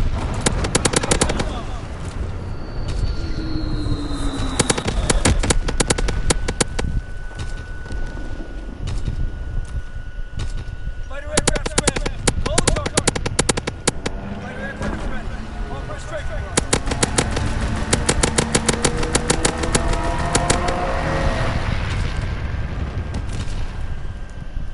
Aircraft gunner awaiting targets. Aircraft gunner inbound. Target zone control.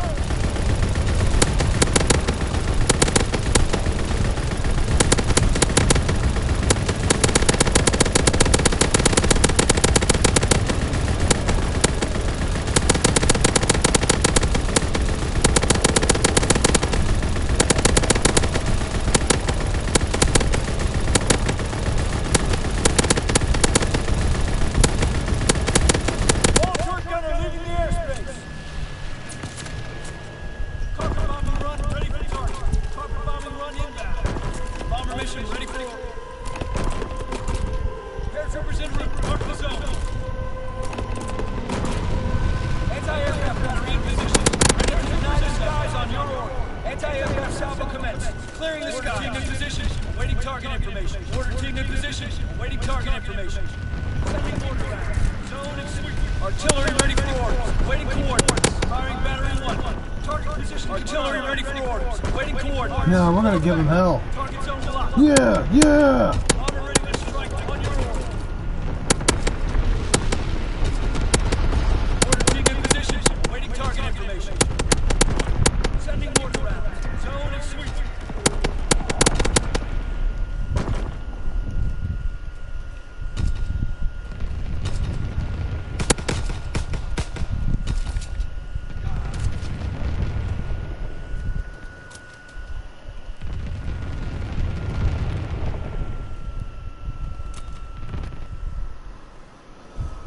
Oh, shit.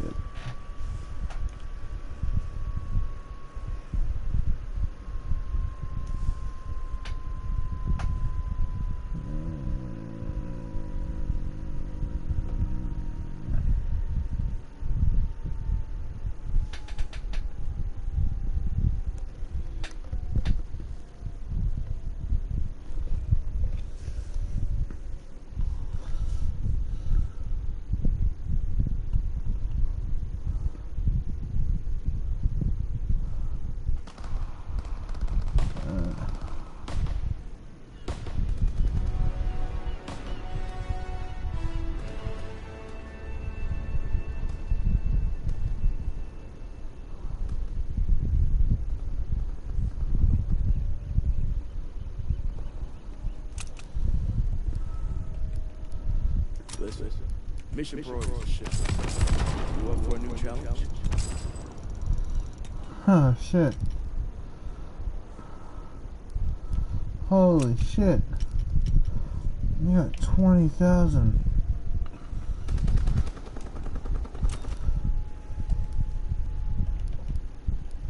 Just off the line, sir? Holy shit.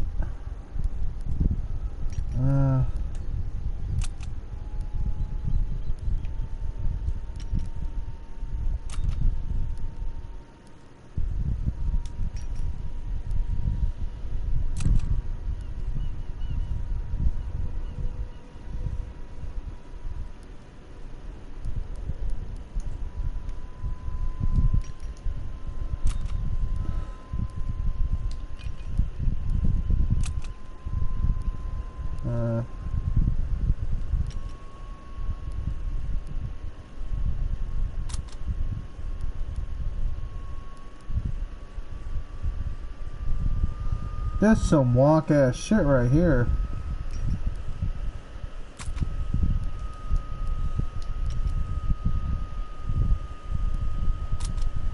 The thunderclap?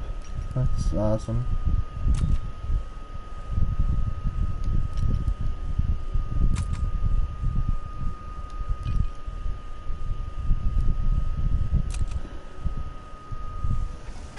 The shorty? This looks unstable. Like, look at that. Like, God no, bro. God no.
Oh, I like that.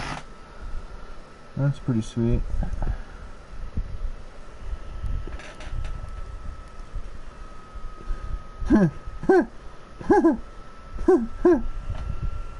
Unforgiving terrain.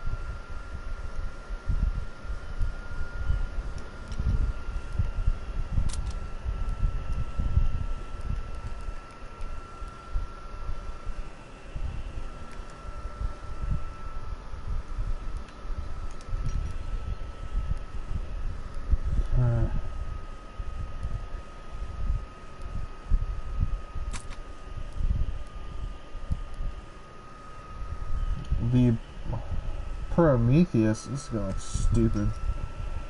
The blunderbuss. I'm sorry guys, I just don't like it.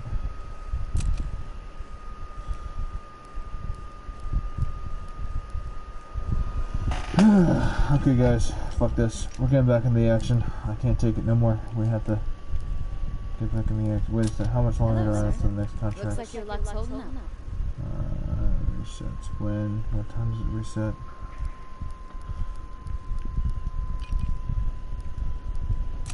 Hello, sir. Looks like your luck's holding up.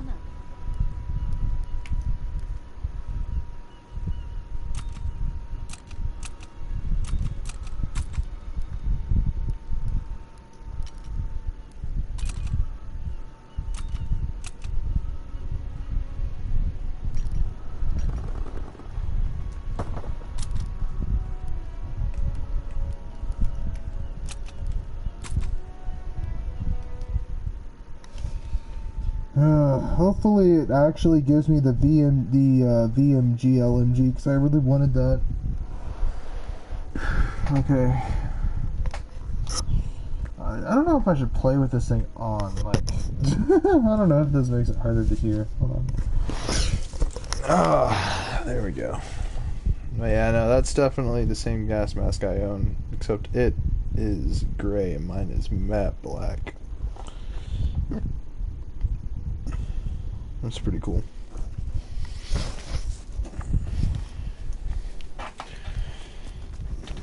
Hardcore team deathmatch. Alright, let's go. Move out and take position. Hostiles inbound.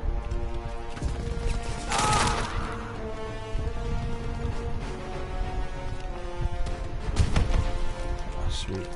Sweet.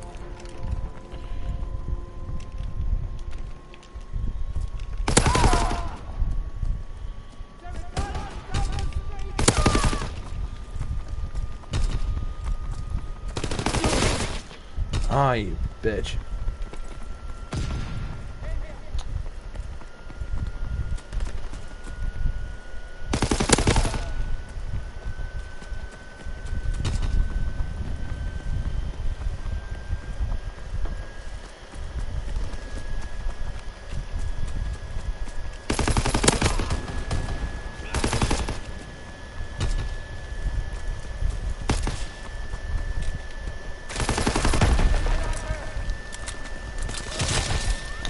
I still think they should have had a class where you reload faster.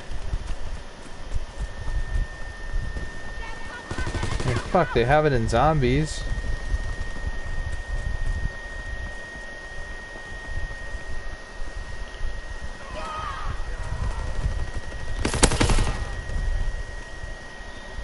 You know, one of my favorite things to do is actually to build model tanks. I know it sounds childish, like, oh, only kids do that. It's like, you know. I don't know, it's just interesting to me. I love model tanks and airplanes. And even model, like, muscle cars and stuff like that, I like that. Mainly like model tanks, and sometimes if I can find it, sometimes they have like model artillery with little soldiers, and I don't know, it's kind of cool. This was an important day.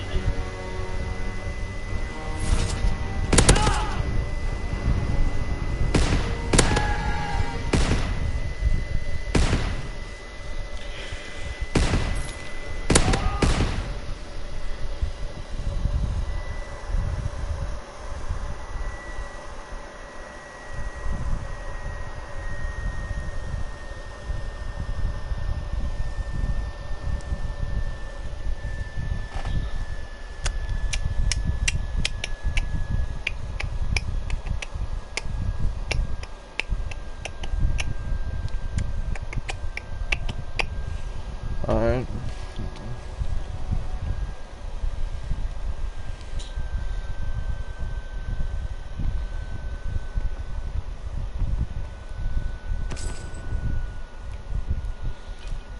So the STG. Oh no, we're not putting no lens on there. We're definitely grabbing that quick draw.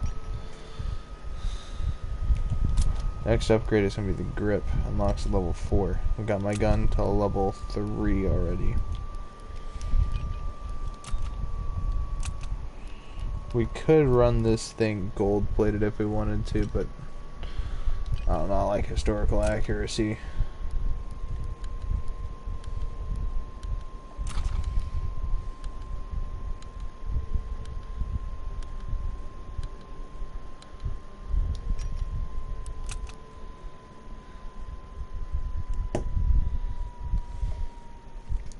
Oh, I love this map.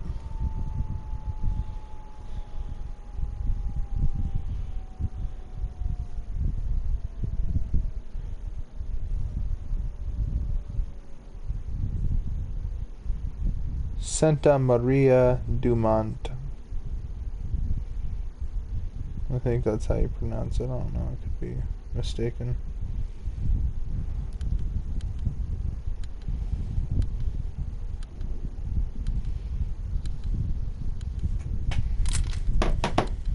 Hardcore team deathmatch. Move out. The Take Stormgewehr with Enemy the inbound. Luger is an amazing combo.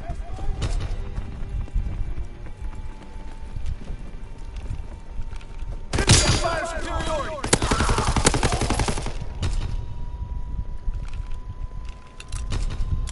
Reload.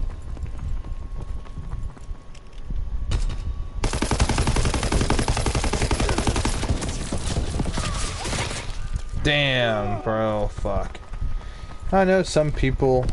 Here's an off-topic thing for me to talk about. I know some people that are rich, and they hate it when I say basement. They prefer it to be called lower level. Like they're just, I don't know. To me, it's crazy how some people just, I don't know, take things so, I don't know, so serious, something so simple so seriously.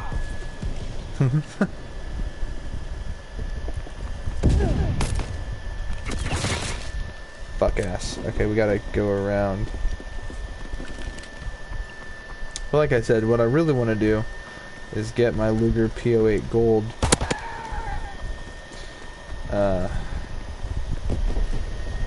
Hold on. Bada bing. Didn't even see it coming. Did my friend shoot me with a rocket one? No, he killed me with the enemies killed with the Stormgewehr, but I saw that rocket and I thought my friend just killed me with a rocket. This is a Panzer, by the way, for those wondering. These are Panzers.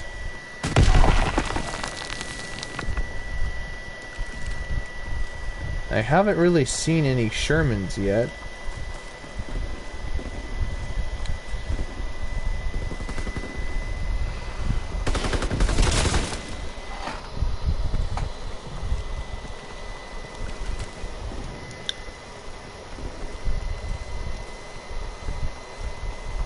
Tell this a German truck. Look how weird this thing is.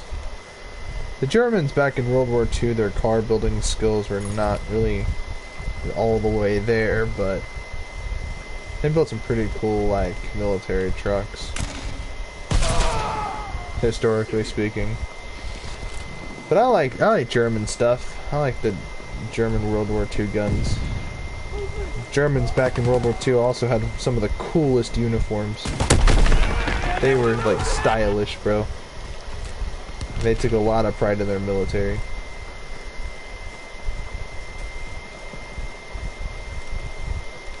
But, mainly, like, German car brands, so, for real. I like the Mercedes-Benz. I like Jaguar, Porsche, BMW. I own a BMW. I like them. Good stuff. They're well built. They're over engineered and well built. That's what I like about them. Oh shit! Lucky ass. Oh shit! He was crouched on his dick. He was waiting for us, wasn't he? Son of a bitch. Wee. Oh shit.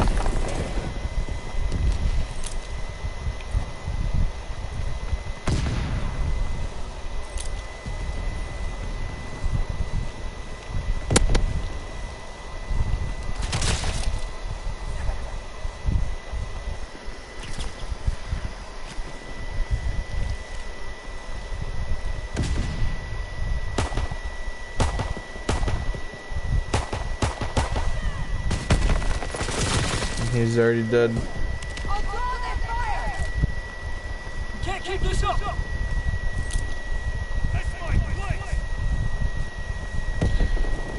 It's too short. If I had moved up 2 or 3 more inches, I would have been able to make it almost. Come on, just die. No. What the fuck was that aim?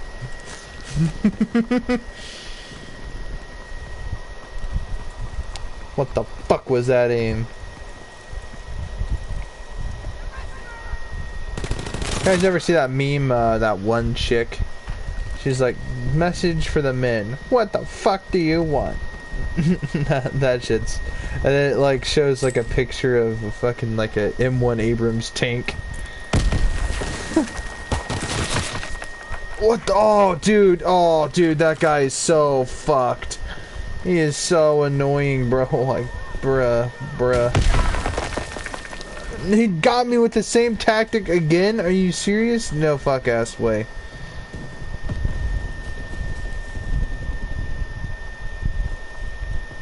I can't, bro. I physiologically can't, bro.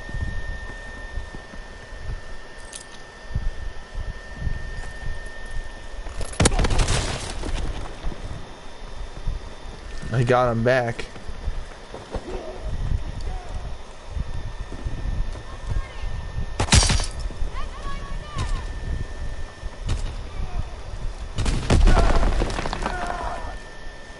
$50 headshot medals. Ah, so I'm not even all the way there yet. Am I? I need to get 100 headshots. Well, at least we're working there. At least we're 50, you know. At least we're doing something right, you know. Not really, but sort of, kind of, but not really. Mostly not really. When I get this little pistol gold, and then it's getting that Mauser C96 gold, that machine pistol. The machine pistol. Yeah, getting that thing like in gold's gonna be a pain in the dick, I can already tell. Because it's a full auto pistol with like minimal control.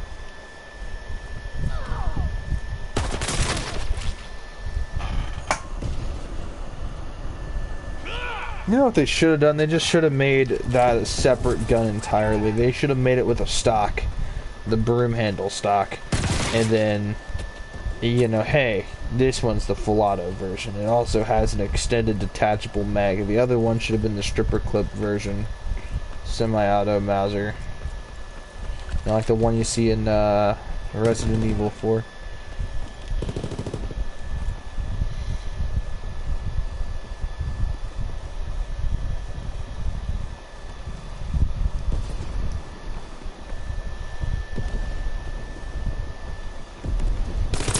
Oh, what the fuck? Oh, we're just ass. Oh, here's a Sherman. Fuck ass. I was looking at that Sherman tank, you bastard.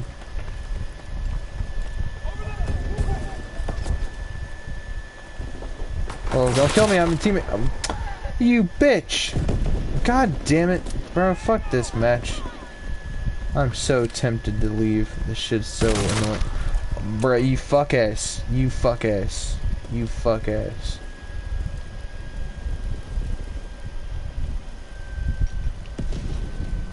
Alright. Now there's no enemies in sight. These tanks, this style of tank, these are called Shermans. That's what a normal Sherman looks like, and this is the type of Sherman that was used in the movie Fury.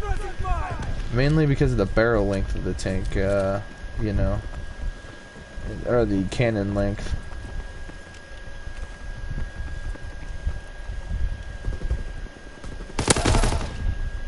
Fucker. I'm fucked.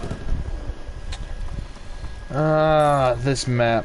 I was doing so good at first, bruh. I was doing so good at first, and then all of a sudden we got hit with the bullshit. Fuck this. Hey, at least I got my pistol. At least I know where I'm at with my pistol now. It's like, yeah, you know, I really want to get the Luger gold just to say I have it gold.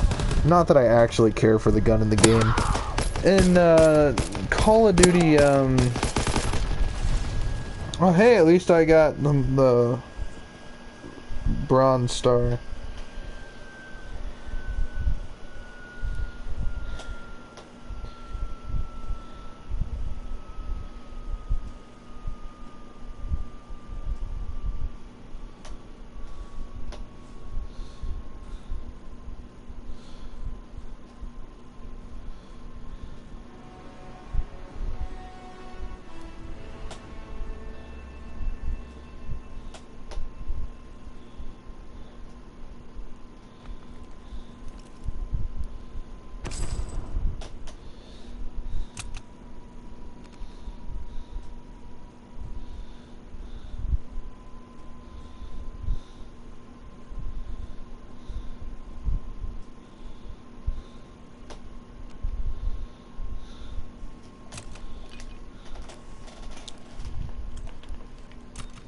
I'm also surprised they don't have the Japanese Nambu pistols, but I guess in the story, as far as relevancy goes, like we didn't fight the Japanese in this story. In World at War we did, so that's why you saw a lot of Japanese guns. But ultimately speaking, by that standard, we shouldn't have guns like the Type 100 then. Okay, for the most part, Japanese stuff in World War II, for those who are really like curious for Japanese guns in World War II, they'll say like Type 99 Arasaka or the Type 2 Nambu submachine gun or the Type 100 submachine gun. They'll say the word type in front of them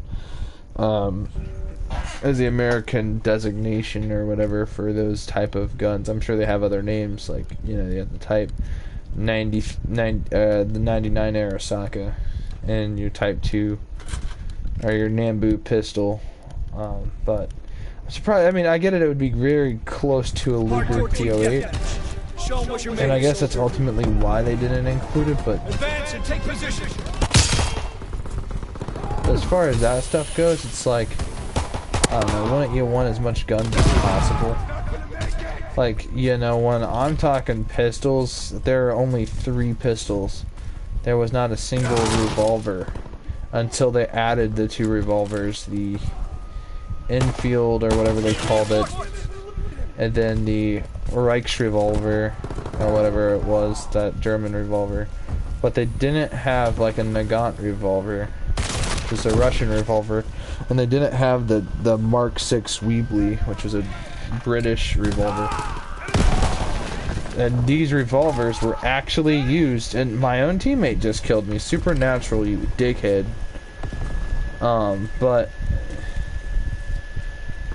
these were legit revolvers used in World War II, and so, I mean, at that point in history, you know, revolvers were not considered outdated. In fact, they were actually much cheaper than semi-automatic pistols at the time, even though the semi-automatic pistol shot a lighter load. Revolvers were also really nice because they were more durable, and also they had a tendency to have a lot more punch. So revolvers are actually still used, which is kind of interesting.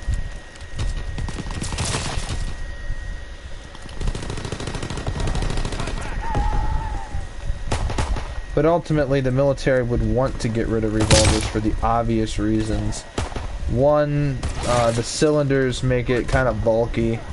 Two, to be able to sustain revolver cartridges, it'd have to have a high pressure cylinder and other stuff, so it would weigh more. Plus, they had to be heavier to be more comfortable with its recoil. Otherwise, light revolver, I don't know if you guys are aware, but light revolvers are not fun to shoot. Lightweight revolvers suck.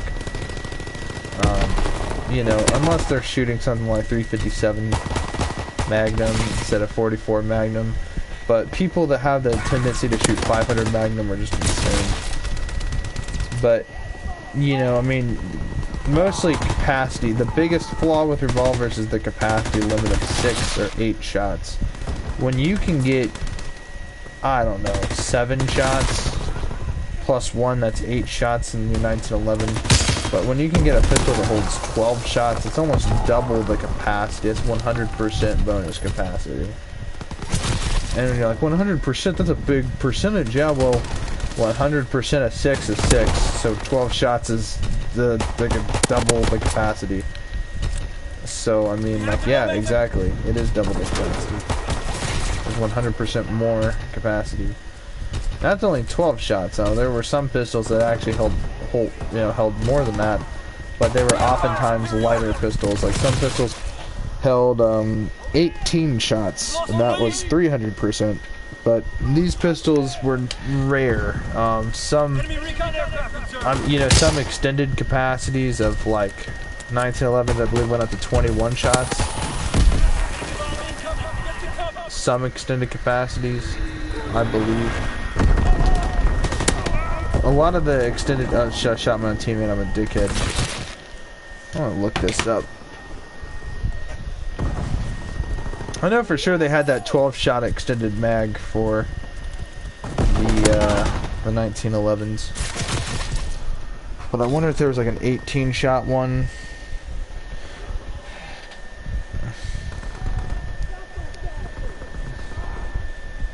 (1911) 21.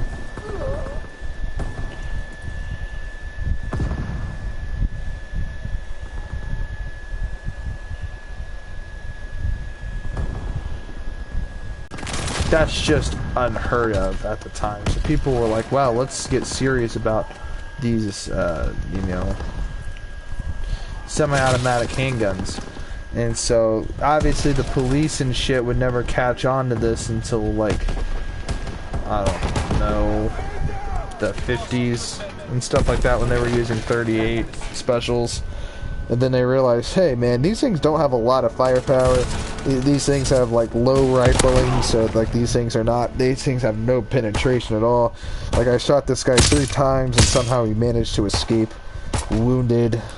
And they wanted something that packed a lot more punch, had a little bit more, was a little bit more accurate, a little bit more comfortable to shoot, and had more rounds. So the 1911 was obviously, hey, why don't we use these things? So the police got really serious about using 1911s. Some still use the 38 due to budget cuts, and it was cheaper anyway. And, you know, some preferred it because the holsters were cheaper, and, you know, overall, some people prefer what they can get, you know. And some small town police stations that, you know, small village sized communities wouldn't really need police with, like, ridiculous, like, Tommy guns. I mean, I'm sure that they might have had a Tommy gun or some like a bar or something in their arsenal of weapons, maybe 1 or 2 automatic guns at most, but mostly rifles and shotguns. So yeah, it's like some police stations were so, you know, in such small communities, they didn't really need to have an extended arsenal. Just off the line, sir. I got what you need.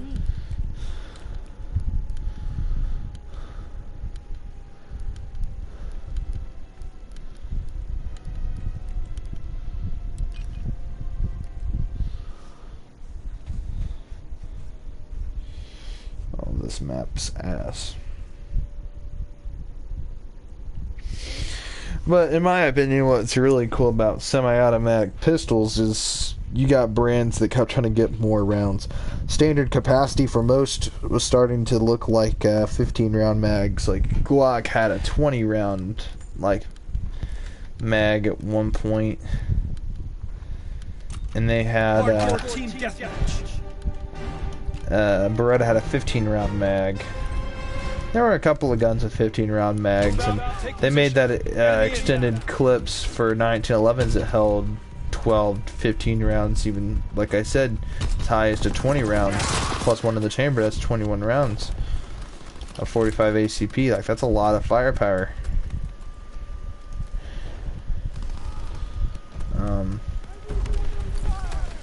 So, you know, with all things considered, in the Tommy guns,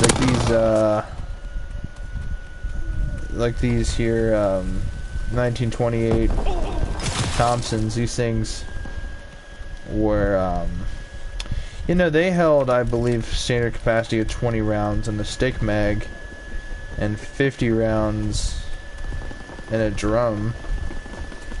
So think about this, your RPM is around, I want to say 800 shots per minute, 850, 900 rounds per minute, something in that ballpark.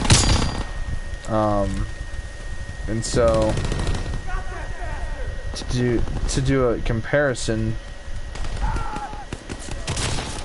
I have no way of showing you guys what that sounds like, but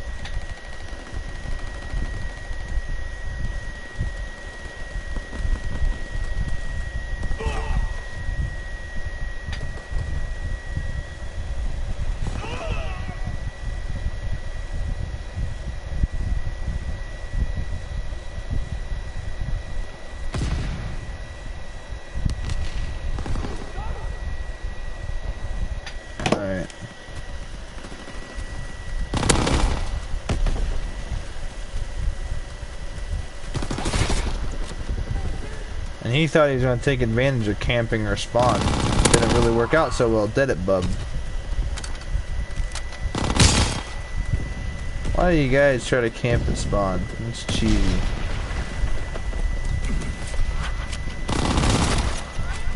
Counter recon is airborne. Engaging enemy aircraft.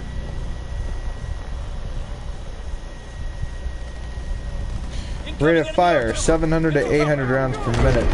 And the M1a1 had 600 to 700 rounds per minute.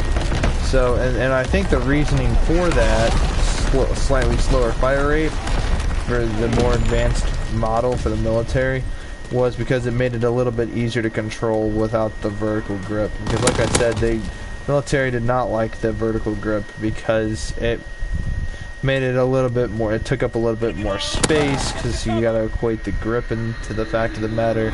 And also that type of barrel as well was a little bit, was I think like 7 inches longer with a muzzle device on the end of it.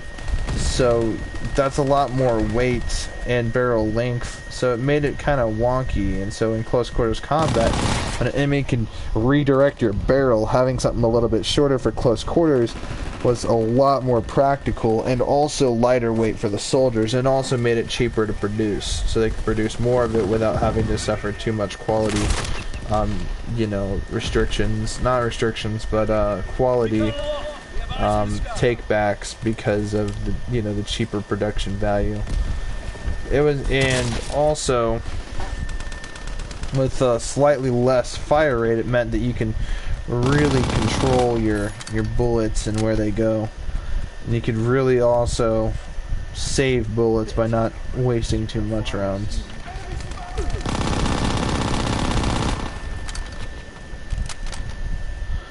But a 32 round mag. Care package on the way. Protect the drop zone. Pretty sure the Tommy mags were like 32 shots or 20. I think they made 20 shot mags. I need covering fire.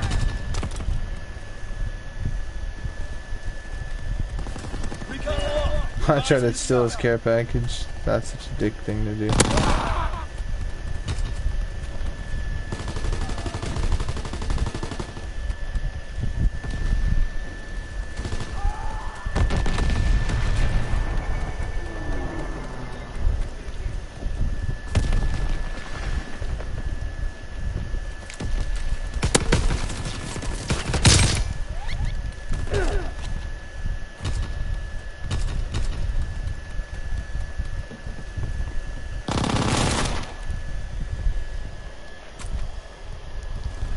Start using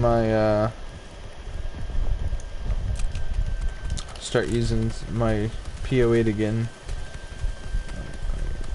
even though that it's about to be pretty close. But I also kind of wanted to make a little bit more progress on the. Want to make more progress in the sense that, hey, I was able to get this gun a couple more headshots, because even a few more would make a difference, really.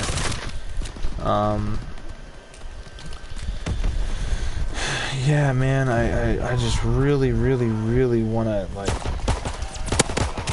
like get the VMG 1928, I think is what it is, right? The 1917 VMG.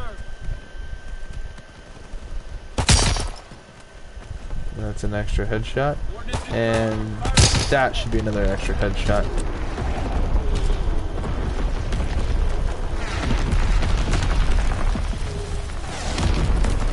I think he would have snuck up here by now. Nope, nope, but I got my long shot. Enemy care package observed. Stop that resupply. Lost some good men. Like what you did, get back to the city.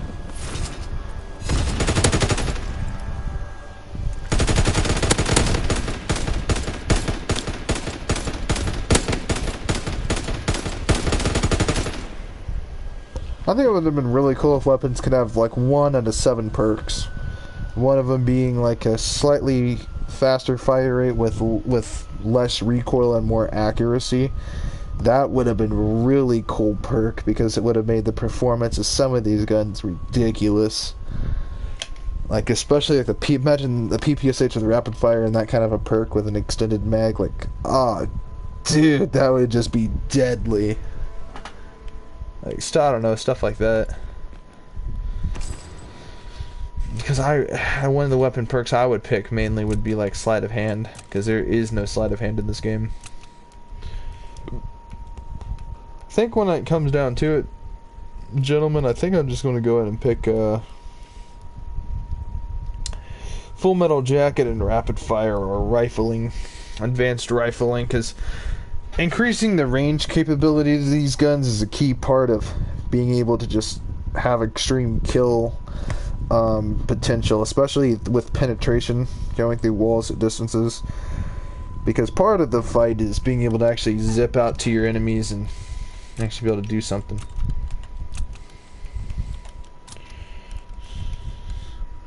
I gotta get 75 headshots. We're at 57. 3 more I'll be at 60, 15 more I'll be at 75, and then 25 more I'll be at 100. So I got a little bit to go. So this is a pretty interesting map. I actually sit on. I'm gonna sit on the floor this time instead of in my chair. This chair is getting a little uncomfortable. There we go.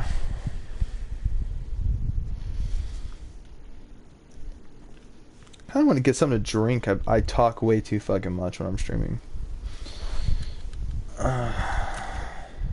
Hardcore team deathmatch. Show them what you're made of, soldier. Line them up!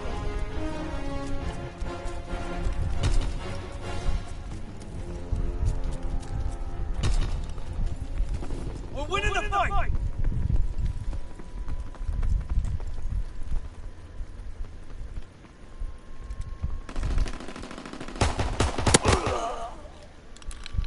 No headshot.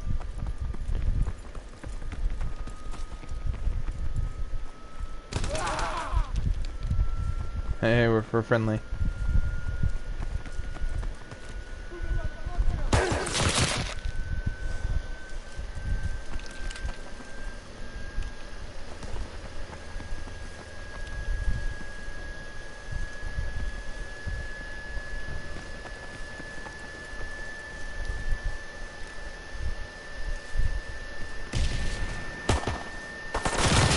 My whole fear right now with using pistols at a distance is actually because I want to hit headshots, but I also am way outgunned at a distance when someone has automatic potential, and I don't.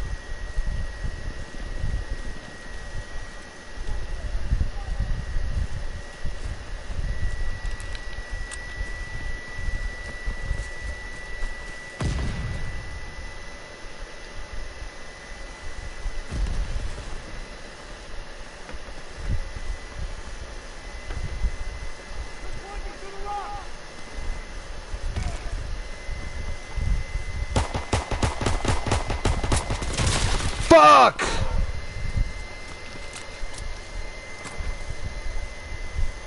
Does this pistol have any? No, it doesn't. Scheiße.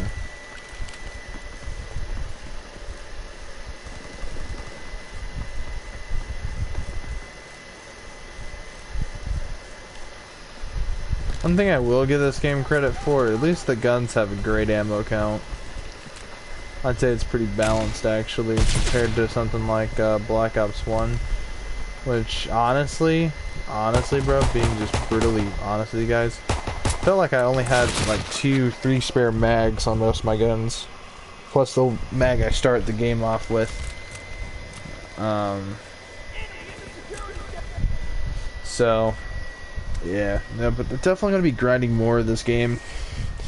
I don't even know if this game is even worth streaming. It's just so unpopular, but the game is still alive, relatively speaking. It still has people playing it. Black Ops 1 still has people playing it, and I really, like, for me, Modern Warfare won't even let me play online on it. Like, it actually will not let me participate in online, which to me is just a shame. It just goes to show that they really did not intend on making that series last as long as it could have. But Black Ops is still on. My range, increasing my range capability to 8. And making it so I can aim down sight a little faster will help as well. And shifty. So you have 2 additional attachments and unlimited pistol ammo. Bonus, pistol magazines are always full when you switch to a pistol. So this is gonna, like, this is a really good perk. One of my favorite perks. Oh, and unlimited ammo for your pistol. Unlimited ammo. Infinite ammo. Like, this is not a cheat, this is not a hack. So, what I'd then like to do...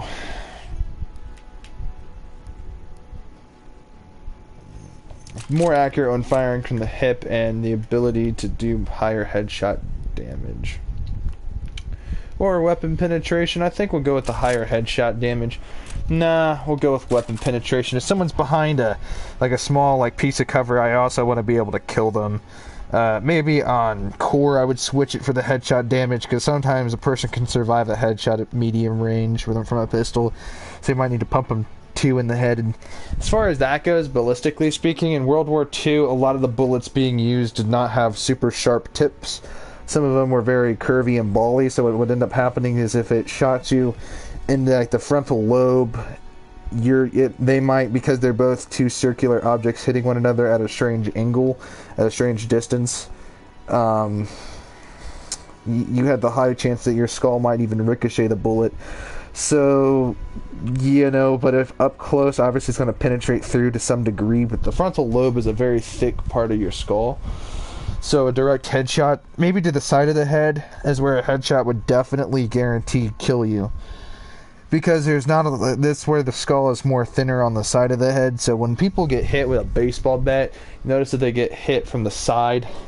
It's what actually decommissions them pretty much. It's like, oh fuck, I got hit, and it's like it sucks. The side of the skull, getting hit from the side sucks. Getting hit from the front, your head was meant to take direct concussion almost, it seems, but it's like the side of the head. So like if you fall, if you land on the side of your head, it's gonna hurt a lot more than on the front of your head.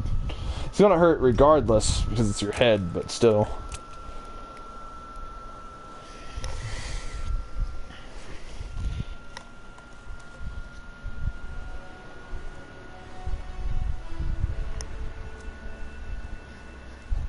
This one person had such a thick frontal lobe in the 1930s, they were getting beat to death with a baseball bat. It took the guy 4 hits directly into the frontal lobe to kill this guy with a baseball bat. It took 4 whole hits to finally crack open the frontal lobe. So that's just an example.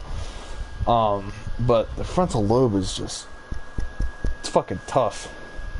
That's why when you headbutt someone, you always use the front of your skull. Because, that's why it works. It's 2 equal forces, your head and their head. Bink! And that's why it works so effectively. But obviously, you put enough pressure to the front of the skull. I mean, it's like if you were to bash your head against a wall, like a brick wall or something. Of course, do that enough times. Of course, it's going to crack open the skull. But still, regardless, for the most part, pistol bullets in World War II were definitely not ballistically superior. So, some people in real life might have even survived a headshot from a pistol at a distance. But rifles, actual rifles, nah, man, they travel too fast. Speed penetrates anything. So I don't care how you could have, maybe a helmet at a very far distance. Under certain conditions where the wind has taken off a lot of the feet per second, and you might have survived it if it pinned your helmet. But still, even to this day, people have survived headshots.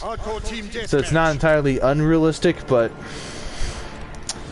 I don't know, man. For the pistol, just a one tap you anyway, I think is a little unrealistic.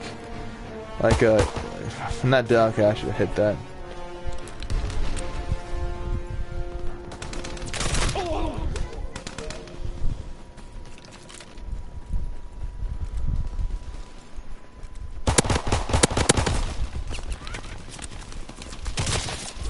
I felt like that was pretty realistic. At that range, I think it would have taken 3 shots to decommission an enemy target.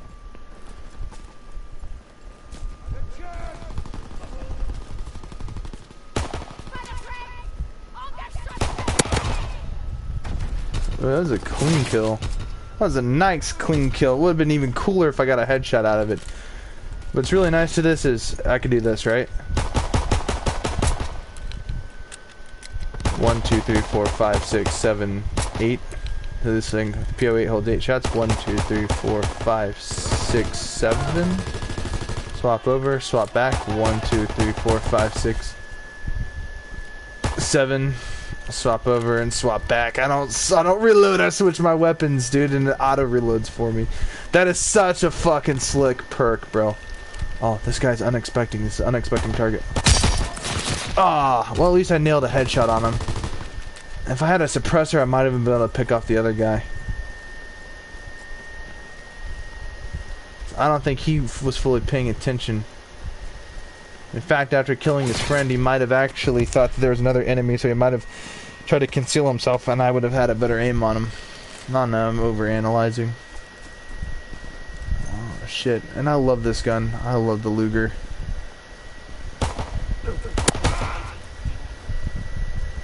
When I was first playing this game, I actually hated this pistol. Because I was only playing on core. You know, because every time I play a Call of Duty, here's my rule. I always play 15 rounds of core. Just to get the feel for the game.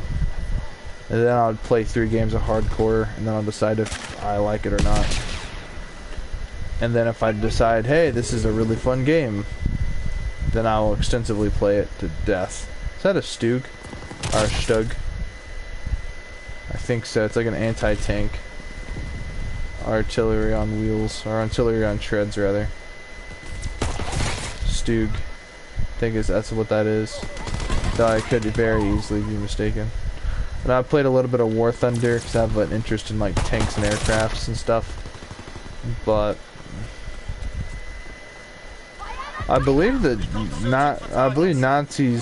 Nazi Germany developed the first actual helicopter. Granted, it was never used. It was an experimental phase, but yeah, man, they built the first functioning helicopter. To think, if they had honestly fully built it, it would not have any effect on the war, in my opinion. People are like, well, helicopter's scary. Yeah, no, this thing wasn't. It was a one-person seated, very poorly built helicopter. Granted, a lot of shit that was experimental was poorly built just to get it built. But this thing we're on right here, the Gustav cannon, this thing is what they call the Railgun. And basically it was a gun on rails. And this thing shot a 400mm cannon. So yeah, this thing's ridiculous. It was like, the fact that they included this is pretty sick. I like it. Sweet.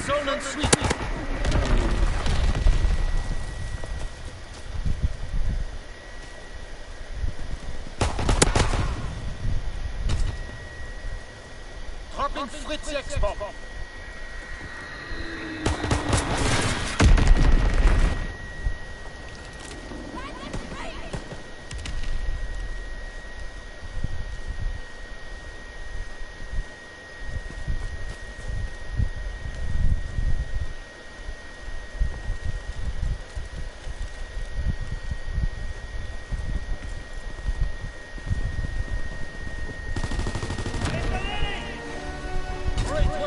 Victory, as always. I wonder when we're gonna level up again. Hey, that person has the same emblem as me. I like that emblem, the ghillie suit. It's a classic. You know, I think people were starting to get into using, not ghillie suits per se, but like putting like, making their suits have like leaves and foliage on them for more concealment.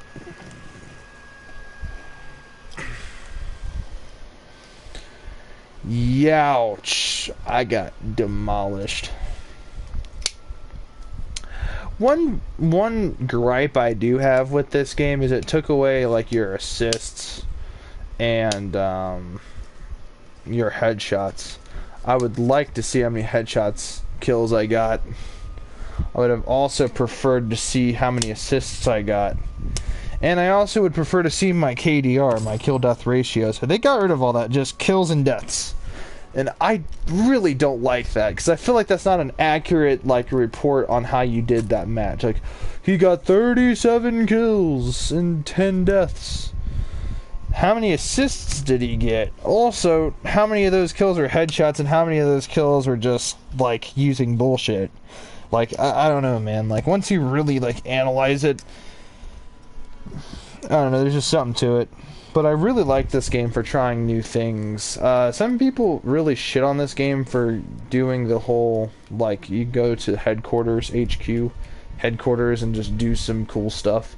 People are like, they took that idea from Destiny. It's like, okay, but You earned something. But what's wrong with that? Like, this is pretty cool. I kind of liked it. The other common complaint I have for this game really is the lack of cool shotguns. Now, granted, shotguns were more World War I. Nazis actually... So, here's an interesting fact for you guys out there, for you super, like, historian buffs. Shotguns were actually introduced in World War One to when someone threw a grenade. Here's the whole purpose: they were a trophy system. So what had happened is, if someone threw a grenade, you would shoot it out of the air with a shotgun, and this would actually disable it, in hopes that it would minimize casualties. So what they would do is they'd stick on your side of the trench, someone threw a grenade over, they'd peek over, shoot it out of the air, blow it up before it hits into your trench and kills all your guys. That was the whole concept. What happened? People got really aggressive and they marched into the enemy trench, or they ran over into the enemy trench, got down in there with a shotgun and blew some heads open. And people were like, this is so brutal. And the Nazis had to even say that using shotguns should be a war crime. Not the Nazis, but the Germans at the time. But yeah, no, as for World War II, I think that some people got lucky and got shotguns, but they were just totally unpractical for the conditions of warfare in World War II. There was not a lot of trenches. It was a lot of urban warfare where you're going into cities. There's a lot of broken buildings. Nazis had already invaded buildings and had thrown everybody out of those buildings. So a lot of it is like going through some of these buildings and seeing, okay, did the Nazis put guns, weapons, ammo in these buildings? Did they put their medical supplies in here? Are they storing stuff in here? How they repurpose these buildings like as machine gun nests and stuff like that? And if so, we have to destroy all their shit. And some soldiers would take Nazi weapons and stuff like that as war trophies. Obviously, stuff like that obviously happened. It doesn't really happen today, but I don't know, man. World War II was so different. But the Nazis, man, they were after everybody, man. I think their biggest fuck up was like the invasion of Stalingrad, because it was an effective invasion, but ultimately speaking, dude, you know, eventually it would be their downfall. I mean, they were fighting a war on two fronts, and, you know, they were really expending too much of their resources at the beginning of the war, and by the end of the war, they were stretched really thin. And the Belarus invasion, I mean, there were so many other things that, you know, strategically didn't make sense. Hitler as a leader was too ballsy. And ultimately that ego and, you know, he wants to do it his way, didn't really listen to his military advisors or his combat strategists. He just sort of played his way, and that at the end of the day was the ultimate downfall. However, Germans had the Ju-87s, they had like the first actual jets, and they were constantly making these very expensive and resource heavy experiments and building all these crazy weapons and stuff like that, and doing all this crazy research rather than just making cheap weapons and throwing them out there, and arming as many people as they could. But, you know, as far as Japan and Italy goes, Italy surrendered. Japan surrendered on conditions that we fucking nuked Hiroshima and Nagasaki. And obviously the Battle of Iwo Jima, obviously with us winning that ground war from the United States Marine Corps. The war over there on the eastern part, or not the eastern, but on Eastern Europe, that whole area, that whole region. Yeah, no, you know, when it was the Russian winter, Nazis were getting really cold and freezing, and they didn't have the right, they didn't have the right coats. Their tanks didn't have the right treads to traverse through the snow, and so, you know, they also didn't have enough food and resources, and, you know, heaters weren't really a thing, so they'd have to set up small, like, bonfires and stuff like that, and that would give away their positions, and just a lot of shit happened, you know what I mean? Just a lot of shit happened during that winter, and so, you know, that really stalled the war for them. And ultimately, like I said, I think they were spending more than they could afford for the war. But you can't buy a victory, you have to earn it. And ultimately speaking, that's what the Allied powers did. They earned a victory. They won World War II. And had it not be for those heroes, we wouldn't be here today on YouTube and playing video games about World War II and stuff like that. So, again, I'd like to thank you guys. For those of you that did peek in and watch for a little bit, I want to thank those people watching my channel. Please subscribe. I have a lot of content on my channel. I mostly cover Doom. I mostly play Doom and Fallout. I'm trying to get into Killing Floor into my channel. I just haven't really had a good stream yet. I love Killing Floor 2. It's an amazing game. I put hours into that game, but again, I'm not really getting a lot of views on Killing Floor. It hasn't really popped off like Doom. Doom is what makes me a successful YouTuber, I guess. But, you know, playing something alternative is kind of what I'm about. I'm all about alternative games and showing people on a massive scale some unknown games and hopefully getting those games the right attention that these great games deserve. But, yeah, no, World War II, everyone's played it. You know, it's a pretty common Call of Duty game. It came out when I was in high school, so it actually hit me at a pretty good time. Yeah, it doesn't really have the same effect as World at War. World at War was just perfect. Perfect. This game was alright. This game is pretty... I'm going to call it mediocre. I'd say it's definitely above average. A mediocre game, that's like Black Ops 3's mediocre. This game was perfect. Not really perfect, I want to say. The story was pretty good. I actually really liked some of the mechanics that they introduced, and you know, some of the other stuff they had you doing in the campaign was pretty cool. Some of the missions were fun, but some of them are just straight up forgettable, though, is the problem. Like, I don't know, man. The missions in World at War, they were worth remembering. That first mission, when the first mission, Semper Fi, when you're, you know, sort of, when you escaped the whole being a POW, and you go through that whole, like, Japanese village, and oh man, that was just so kick-ass. That opening scene of that guy gets a cigarette shoved in his eye. Like, that shit was brutal. It was just a brutal demonstration of how fucked up World War II really was. And then that one mission where you first meet Reznov and you're in Stalingrad, that was such a cool mission. There's a lot of cool missions. There's just a lot. And here, I think the most memorable, coolest mission was that stealth mission where you play as that French resistance leader chick. This game's stealth mechanics really suck. There's a segment, I think there are 3 primary stealth segments that I remember. There's one mission where you're with the British and they're using these suppressed submachine guns, and it's an optional sequence. Like, you could fuck it up so easily, so it's optional. It's not like they're like, okay, we could do this 2 ways, stealth or loud, it's up to you. But then you're this undercover French lady who's like infiltrated some Nazi gathering or some sort of like this Nazi party or whatever, and then she's there to assassinate somebody and escape and plant bombs and doing all this like James Bond shit in World War II, and that shit, for one, is just historically inaccurate. I mean, I'm sure there was spies in World War II on all sides, but the whole that James Bond shit was just, I don't know, it's unrealistic, but it was so cool. And I really liked the mission, but the stealth mechanics really sucked. If you fucked up with stealth, I mean, it just turned the mission into a bitch. But using that suppressed Luger was pretty fun.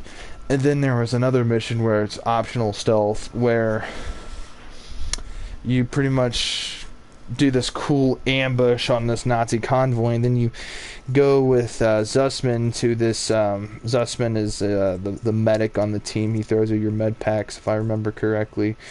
And actually, you know what, we're talking about the campaign, why don't we go to this mission?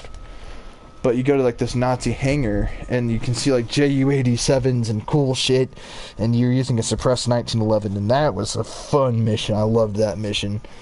But yeah, some of these missions were just straight up forgettable. Some of them, not all of them. There was like the first mission throws you on Normandy, on the Battle of Normandy. And that was, I'm going to say, this game's most iconic mission. I'm going to say it's on equal levels with World at War. Like, because you see, like, the guy with the flamethrower go in that bunker, flames all those Nazis out of there. Like, this was, like, some Saving Private Ryan shit. So I really liked that.